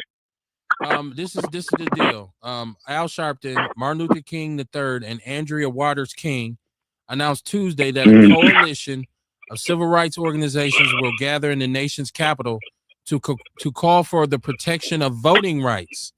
Okay. Now this comes after the Supreme Court ruling that undermined the Voting Rights Act of 1965, and this is something that Al Sharpton described as a bullet in the heart of the voting rights movement. So he's saying the upcoming gathering called the March on Washington 2026, Defend the Vote, will take place on August 28th, marking the 63rd anniversary of Dr. Martin Luther King's I Have a Dream speech during the 1963 March on Washington. And he says, Martin Luther King's son, Martin Luther King III, says, defending the vote means defending the foundation of our democracy. He says 63 years after my father stood at the Lincoln Memorial, we are called to march again, not in remembrance, but in action. Okay. So I think let me just put it like this. That was cool, that the March on Washington 63 years ago. And applause go to all the organizers and the people who made it happen. And I think the fact that it hadn't been done before, it was a show. It was a show of unity on the behalf of Black people. But I think in 2026, to march on Washington, because like even then, I think it was about equality, and Martin Luther King gave this great speech about his dream, and he wanted to see Black kids and white kids and this kind of thing, and it was just real flowery. But I think nowadays we need to be marching for empowerment. What did we learn? What did we learn from that march? We learned that, yes, it was a great moment. It was a great speech. And then integration came. And integration done us, our people, great damage. It has done great damage to our communities. It has done great damage to Black economics. It drove a shift down the middle of Black unity, even the Black family structure, because Black kids and little Black boys and little Black girls want to hold hands. And I'm just saying, if you're going to do a march on Washington now, it has to be about more than the vote. It has to be more about empowerment. It has to be more about economic development throughout this country, because every major city in this country, the Black community in that city has the same issue. And that issue is poverty. And I know people get tired of me saying it, but I'm going to say it until I can't say it no more. Until we start to battle poverty, a lot of the issues that face Black America right now are going to continue, right? Money talks and bullshit runs a marathon. That's all I want to say. So until it comes down to it, let's get this money right? Let's get this bread together. Then I think we're going to be facing the same issues. And yeah, we can march, but just because we show up in Washington don't mean a damn thing. It doesn't mean that the Supreme Court is going to say, y'all know what, we fucked up. Let's fix that. It doesn't. That's not what that means. No, hell no, they ain't gonna say that. So I mean, I don't know. I'm not, any. I guess every little bit helps. But I know somebody who won't be marching on Washington, and that is the Negro. Not Kevin Bond. Not absolutely not. Absolutely not. Let me go to my chat room. Mama Jenkins said revolution. Yeah, but we need a revolution of the mind. Black people got to change the way we process. It's a mental thing right now when we say revolution. Ace Cooley said, fuck Al Sharpton's Masonic ass. Sharita Shaw said, we ain't marching no damn more. She said, we ain't afraid no more, Dion. I think that was in response to what Dion was saying. Let me go to Mama Jenkins. Whatever you do, when you go there, don't touch that pool. Right. Well, don't touch nothing. Mama Jenkins said, we need to go. We don't need to go nowhere to march. We need to shut this motherfucker down right here. Blacks need to march right here in Milwaukee for a clean, safer city, better leadership, jobs, and food markets, and the list continues. I'm with you on that, Mama Jenkins. We always going to be tied up on that one. She said, we need economic development with family support and jobs. Sharita Shaw said, marching is outdated. Okay. And then Ace Cooley said, shit, they out every other nationality to use us as well. Shit ain't gonna change until we go on the offense. We have to become dangerous. Okay, I hear you, Ace. I mean, so what y'all think about this? I agree with that to a certain extent. Earl, what you think? What you think about the march? Somebody TV. Well, I don't know if he heard me. I went to the Million Man March, and I went to the second one. And like I'm saying, I'm still waiting on what's going to happen with a march. It's just like going to a meeting to set up the next meeting. That's very true, and I say that all the time. Is why I stopped going to a lot of grassroots organizing events, because they became a meeting about having another meeting, but with no real agenda. Like, yeah, we're gonna meet again in a month. Let's do this again, and it's just really just a speech contest, so we can see who can give the best oratory, experience. But that's a good question. I've had this conversation with other brothers who went to the Million Man March, and I said, what was the result of it? And they said, well, there was a lot of networking done at the Million Man March. and there was a lot of brothers who were able to network and you know, I guess business opportunities and whatnot. But and shout out to the minister in the Nation of Islam. It was a great idea. But what was the result of the Million Man March, and what would be the result of a new march for defend the vote? What we should be doing is, yeah, we should have a march. Every black no, excuse me, sorry, I was going to say something else. Every black person in the universe should not go to work. Okay. My only takeaway is what you said, Kev, is like, you know, what's going to come of it? There's going to be some legislation. You're going to put pressure on who? I mean, what's going on? What's the move? You know, what's the march all about, and what's going to be, you know, the end result? We just marching for march's sake. Somebody's going to get ousted. Some legislation. You said it's for the voting rights act. I mean, I guess I don't know, Kev. You got it. Well, no, I think if you're going to reference, and I think Martin Luther King's children have a reason to be very proud of the legacy that they come from.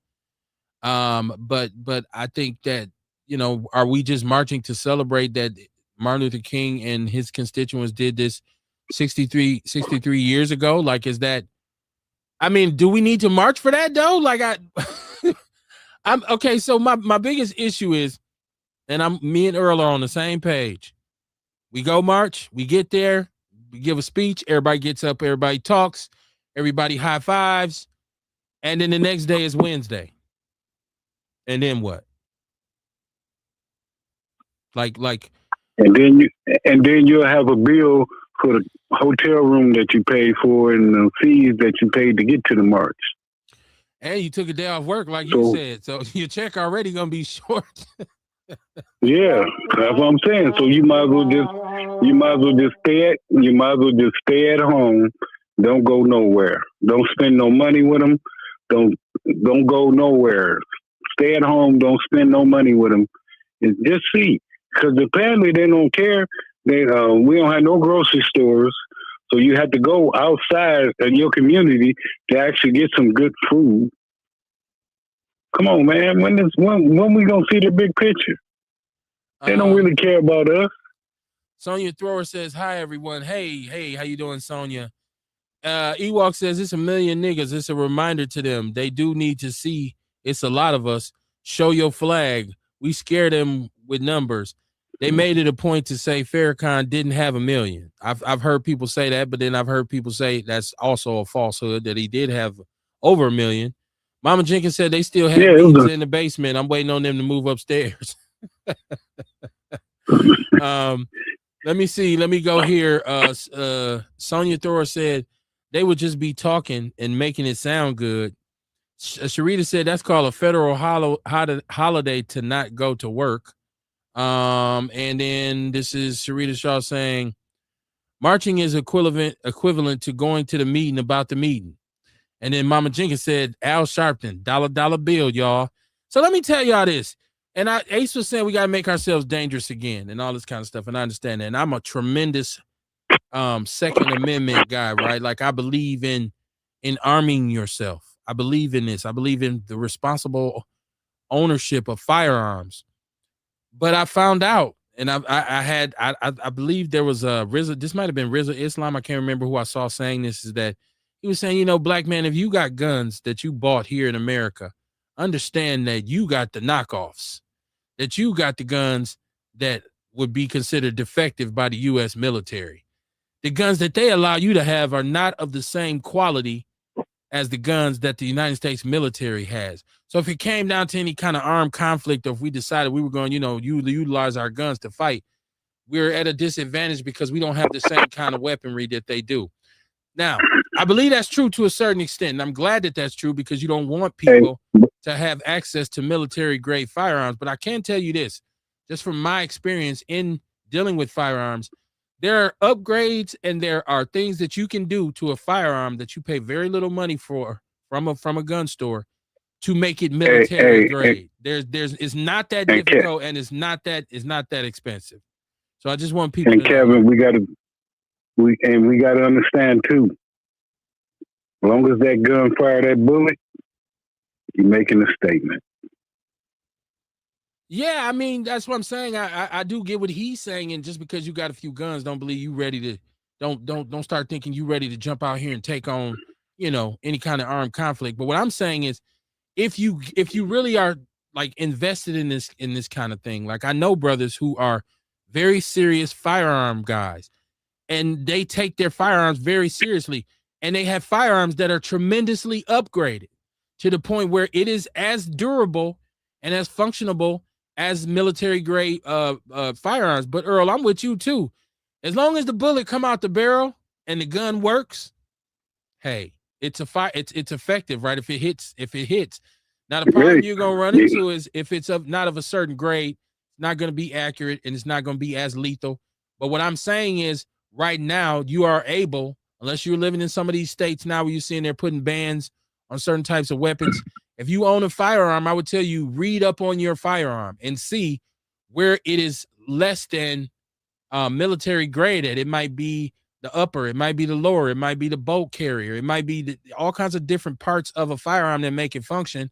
And barrels are a very important upgrade for firearms. Triggers, there's a bunch of different things, sights and all kinds of stuff that you can do to a firearm to make it more deadly than it was. And it was already deadly out the box. But there's things you can do to it that now, if you're doing too much, expect to knock on your door from the ATF. So, but I'm just saying, don't let that discourage you from not, trying to protect you and your family by being a responsible firearms owner. Yeah, because he said, I'm ready to join. Why do you have 26 AK-47s? Because they got them. That's right. That's why and people ask me that all the time. Why do you have so many guns? And I say, because they have them. Right? Yeah. It's better needed not to have it than to have it, or better to have it and not need it than to need it and not to have it. So I would never want to see things go sideways where I wake up one morning and it's just going down outside my window and I'm looking out and I'm seeing, certain groups of people just menacing in neighborhoods without being able to say, yo, hey, lock all the doors, lock the windows. Here, son, you get at the back door. I'm gonna be at the front. Wifey, let's all get on duty to your post, right? I wouldn't want to be in a position where I was like, oh no, what am I gonna do? They have guns.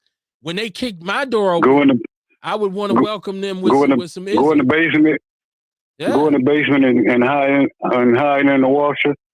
Whatever we got to do, whatever our plan is. If we're gonna just jump in the car and try to make a run for it, I want to be able to meet them where they meet, where they said where the rubber meets the road.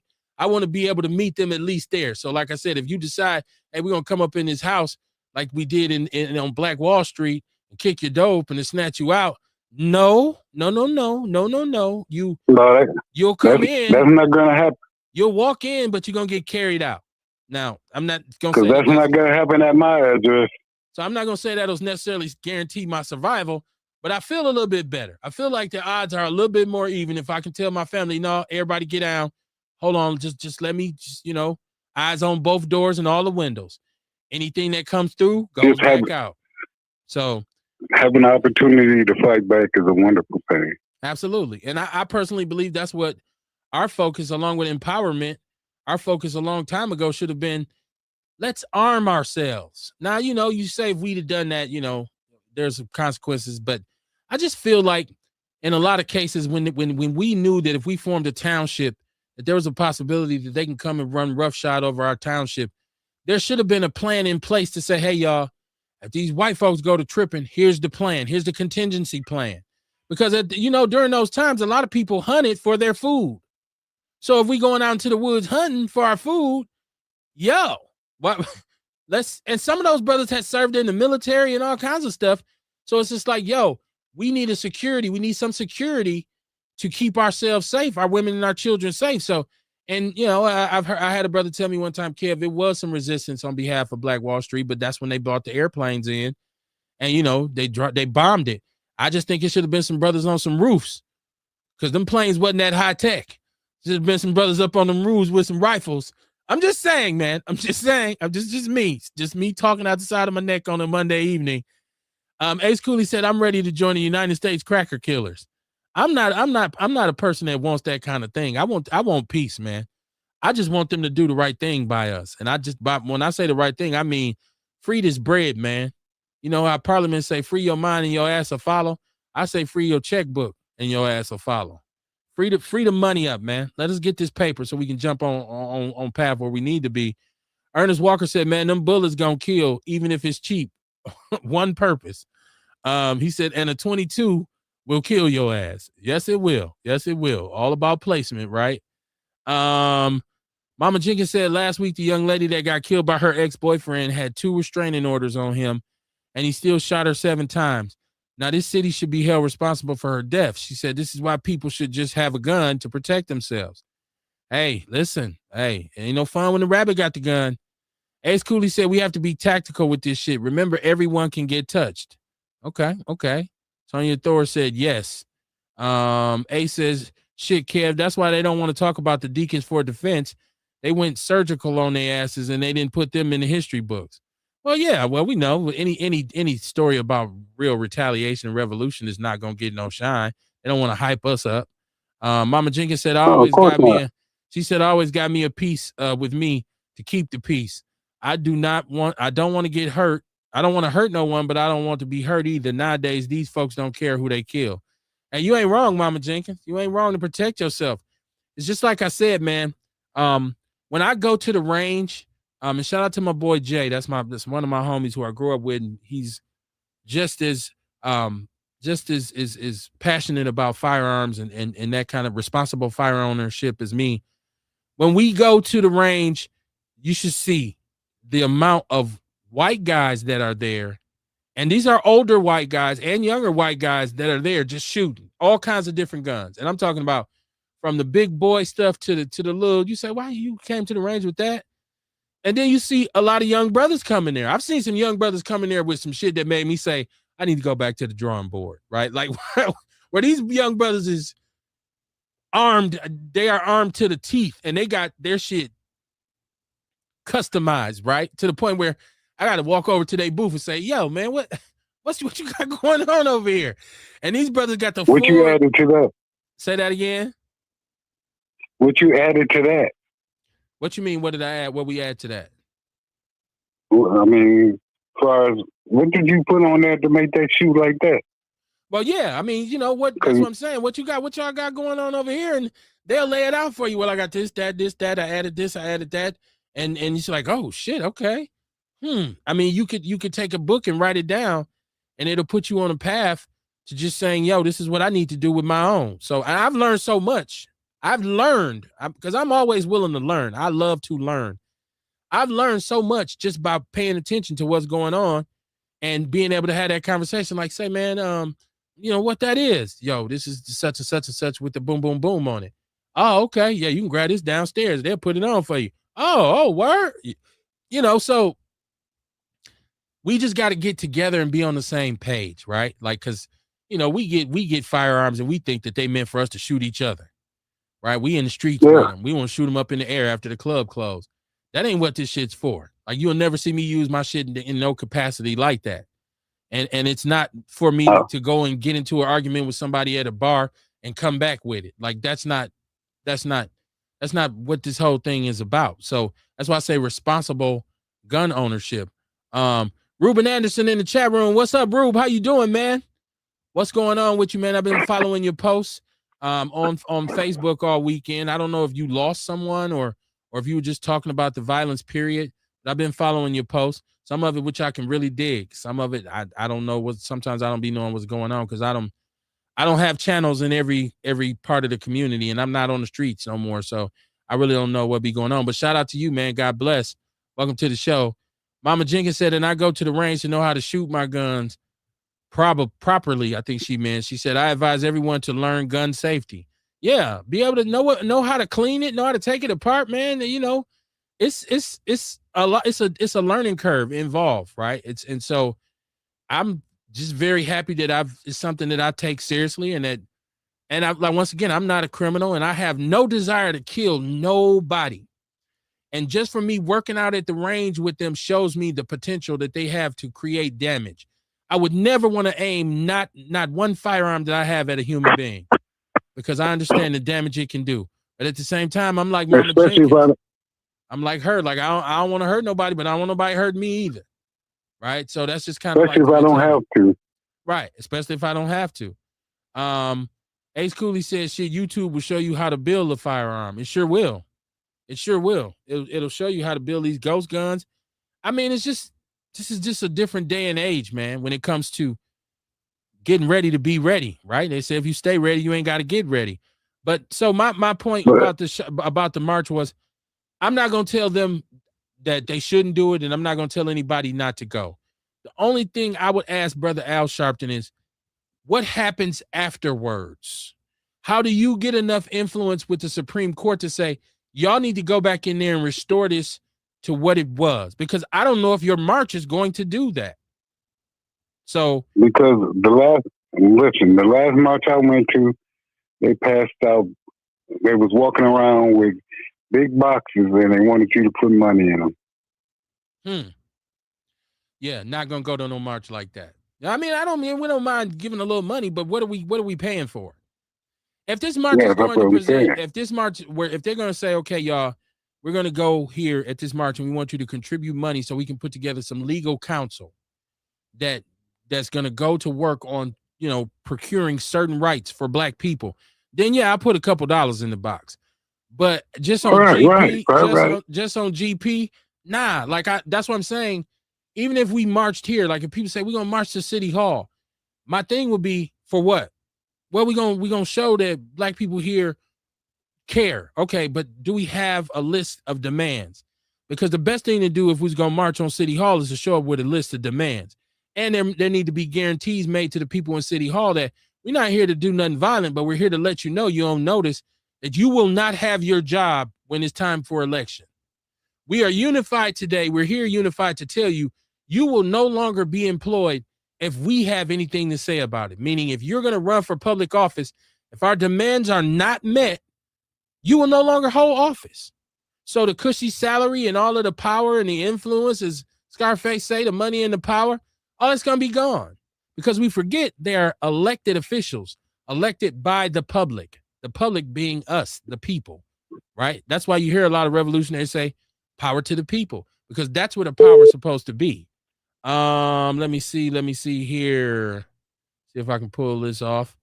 This is Sonia Thor. She said, I know how to clean it, and I love going to the shooting range. I love it. I'm a good shot. I'm a good shooter. I mean, but she said, I love you, my gun. She said, if I have a problem with a man and he attacked me, I'm shooting your balls and your thing off. Okay, well, let's give her one of these. Okay, don't mess with Sonya unless you want your nuts blew off. Shabaka St. Corey, what it do, man? Shabaka's in the chat room. Shout out to you from Sin City. A says, remember, they are waiting for us to take to the streets to do some mass damage. I wouldn't want to shoot anyone either, but under the circumstances, we better be ready. Shabaka said, I am scared of you. I'm scared of Sonya Thrower, talking about blowing men nuts off. Ace Cooley said they don't really want to see us as a threat. Now, I just got another caller. I believe this is Ruben. Is this Ruben? Caller from Texas. It was a Texas caller. Hello? Okay, I don't know. I must have lost that caller. I know I had a caller here from Texas. I thought it was Ruben.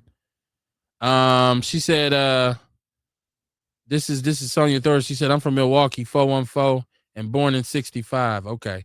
So callers on the line. I thought I had Ruben. Can anybody still hear Earl, Orlando, Dion? Okay, here we go.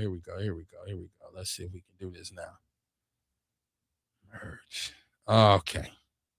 Is this Ruben? Hello? Is this Ruben? Yeah, what's going down, Cam? What's up with you, Ruben? How you doing this evening, man? Man, I'm all right, man. It's just about starting to get dark out here, hot as I don't know what. But I was going to bring you up to speed on what I was talking about online. You probably remember about the individual that's found burned to death over there burned in a car over there by Union Cemetery. Monday, I think it was like the 7th, the 6th, or something like that. But anyway, that turned out to be, they couldn't identify him, and they finally identified him by his dental records. So that turned out to be a close friend of mine, people that we grew up with. And I think the shocking part about it is the revelation is that this came from our own people that did it to him. So we don't, I don't want to put a lot out there because I know that tomorrow's going to be we're doing a interview with the news tomorrow to talk about it, to ask really for federal charges on this because it's just beyond anything I've ever seen. They thought they was going to get away with it, but we was quicker than that, and I thank God for that. But it's been a busy. It's been busy, and looking at things that's going on, 3 on Sunday and everything like that. So I hear y'all talking about guns. I'm like, please stop.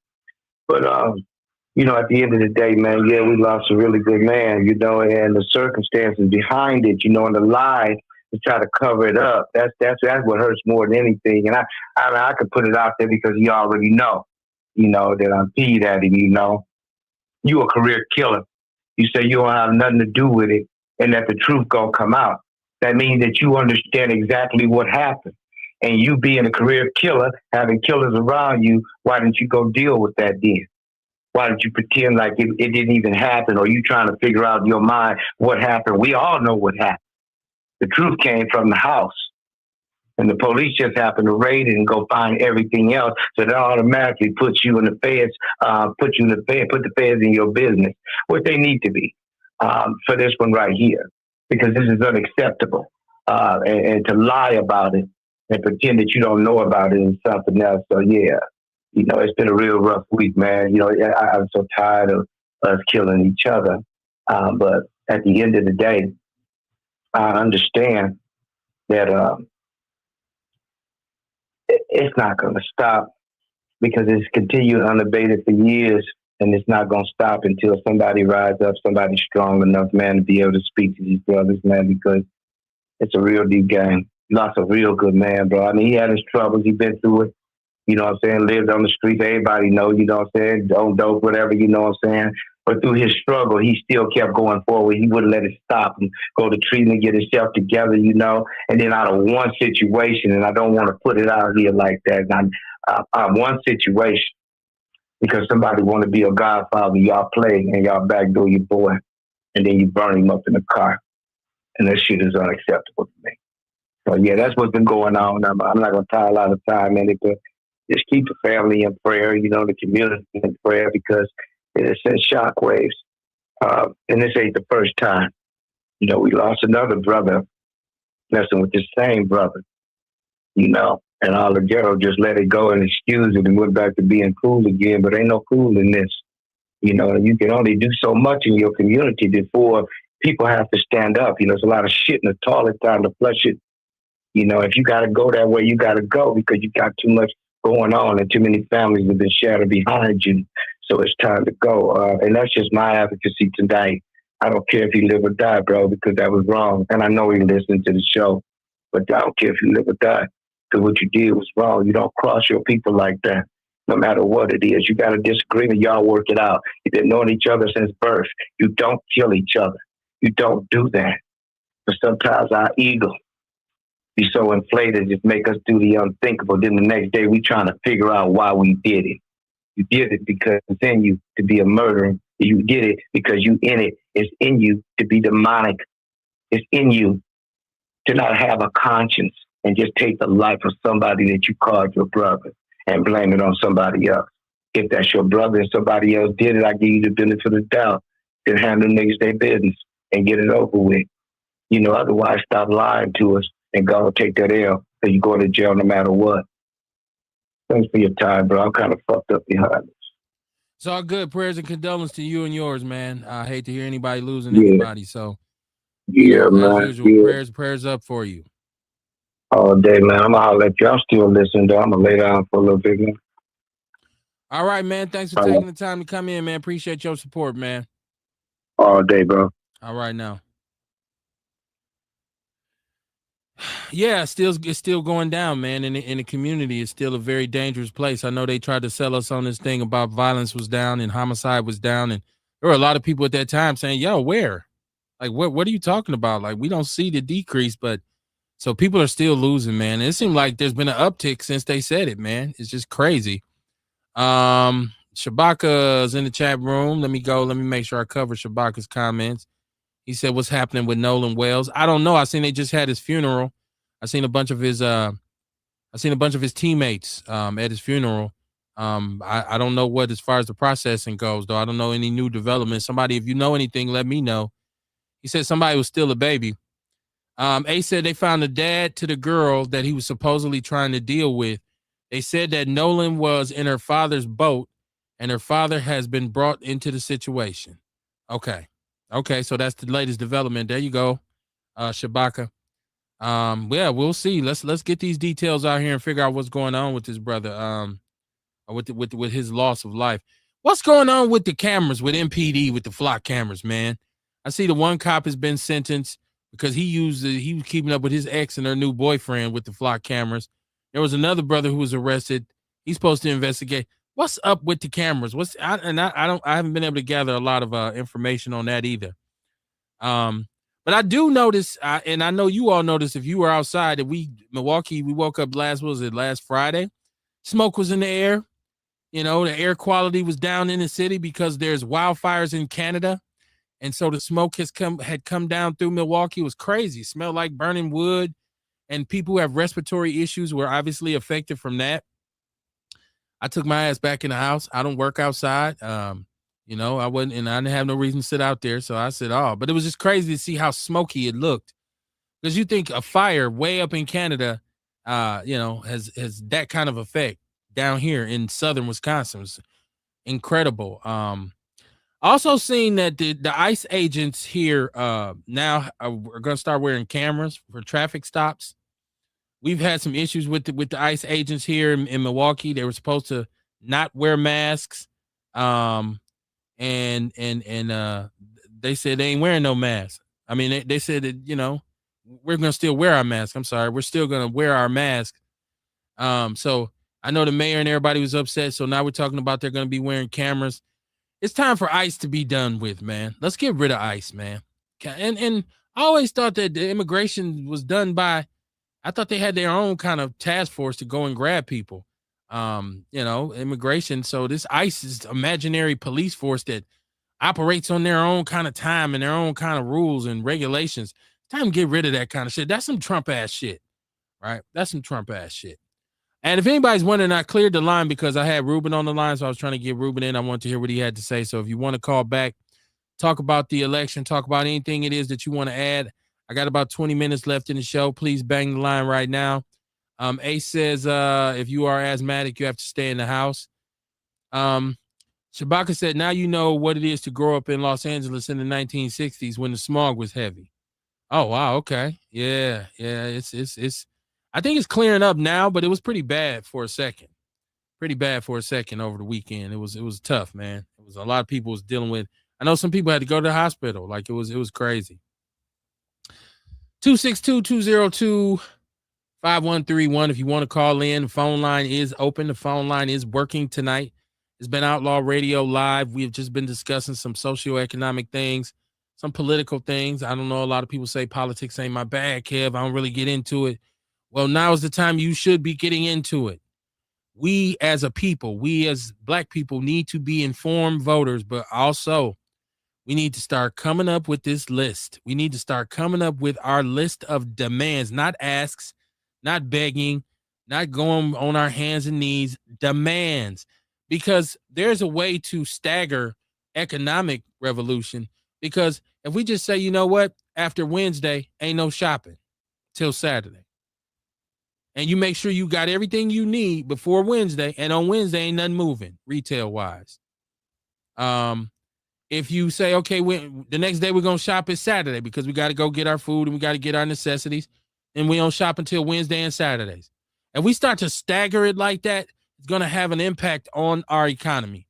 And once that impact is felt, you're going to see a lot of situations start to be solved. You're going to start to see a lot of legislation moving saying, yo, businesses, like the money ain't coming in like it was. Well, they said the math ain't mathing. But we need to discuss that because you're always going to have somebody who got to go against the grain. Black people have to be on code. We have to be on one accord. That's why I say we have those 3 S's, y'all. You hear this on Outlaw Radio all the time, 3 S's. Sovereignty, separatism, or solidarity. We ain't ready for separatism and we ain't ready for sovereignty. Solidarity is one attainable goal that we can actually reach out and grab, right? Like we need to get on the same page. That's why I am all about the delineation movement. I'm not letting anybody talk me out of claiming my foundational Black American heritage and my lineage. I know who I am. I know from whence I've come. I know the family that I have, the ancestors and the forefathers. So I think people right now Black people, we need to seize the opportunity. The one good thing that has come out of all this Trump bullshit is the opportunity for us to circle the wagons. That is the most important part, for us to grab a hold of each other right now and say, yo, let's take care of each other. Let's build ourselves up. Let's demand some empowerment. I think that's what we have to do. Okay. Okay, Shabaka, you said you're gonna holler at me. Appreciate that. Ace Cooley said, fuck that. We need ICE. I'm sorry. We need to keep something to keep the illegals out. Otherwise, they're coming for, what did he say? What? I don't know. I think he messed up. Otherwise, they're coming for your resources and saying, fuck you. Do we have to have ICE? I think there's a better way we can do it without ICE. I think ICE is a tool of Trump. I think we need to get rid of anything that has to do with Trump. Because at a certain point, our country is going to have to start to heal. You know, the storm can't last forever. Sooner or later, the storm has to subside, and it's going to be time to come out of shelter and get back to trying to unify ourselves and be the best that we can be. Not make America great again, but make America great, period. It ain't about again, because to say again would mean that it was once great during a time when not everybody was accounted for and treated fairly. Let's just focus on making it great once and for all, meaning everybody deserves a fair shot and everybody deserves a fair opportunity. Ace Cooley said, unity is our biggest weapon. Shabaka says, this is hashtag resurrection of the mental dead. Now, I'm going to close this week with, I've seen this last week and I didn't say nothing about it, and I wanted to talk about it. Stephen A. Smith with the Lakers. LeBron James chose to lead the Lakers, and I guess they've gotten rid of some players. The Lakers don't really have a really deep team like they once had, and it's all white guys now. So Stephen A. Smith came out and said that they will never win. He openly said they won't win a thing with this many white dudes on the team, right? And I've been waiting because I know Stephen A. Smith has been cocky and arrogant, and he's getting paid, and he's had a very, very important position, especially in the sports media. I've been waiting for the white folks to come out the woods, and there's some white people who's upset with Stephen A. But my question would be, is this, say there was a team that had all black starters or a bunch of black players. If a white commentator came out and said, yo, this team is all black guys, there's no real leadership, there's no cerebral part of this team, you'll never win a championship with all these black athletes, wouldn't we be pissed? Would we be ready to quote unquote cancel that person? Right? Like, wouldn't we be mad if a white dude said that? So I can only imagine how white people feel about Stephen A. Smith right now. And I'm wondering, when are they going to give him his nigga moment? Right? When is he going to get his, what they call his comeuppance? Because when he said it, I said, damn, Stephen, that's really how you feel? Maybe we should have just let it play out on the court and not said it. But that just goes to show you that the times we live in terms of being a black man, and all of us had these platforms, and we had this new black media, even though he's not necessarily a part of it, and that's not how he utilizes his, how he got this statement out here. It shows that we can really challenge narratives and challenge misunderstandings and injustices in our own way right now. It's very important that you support platforms. That's why I don't shout out to Brandon, who's on here. He puts a bunch of different platforms in the People's News Network. And when he first started to do it, I didn't like it because I'm like, yo, I put this group together for my platform, but I do understand the importance of having a bunch of different voices and perspectives heard. So this is why it's so important that you support these platforms. Shabaka says Stephen A. Smith is a joke. A lot of people think he is, but when he spoke on having all of the white Lakers, I just thought it was just like a slap in the face that the white man would not take lying down.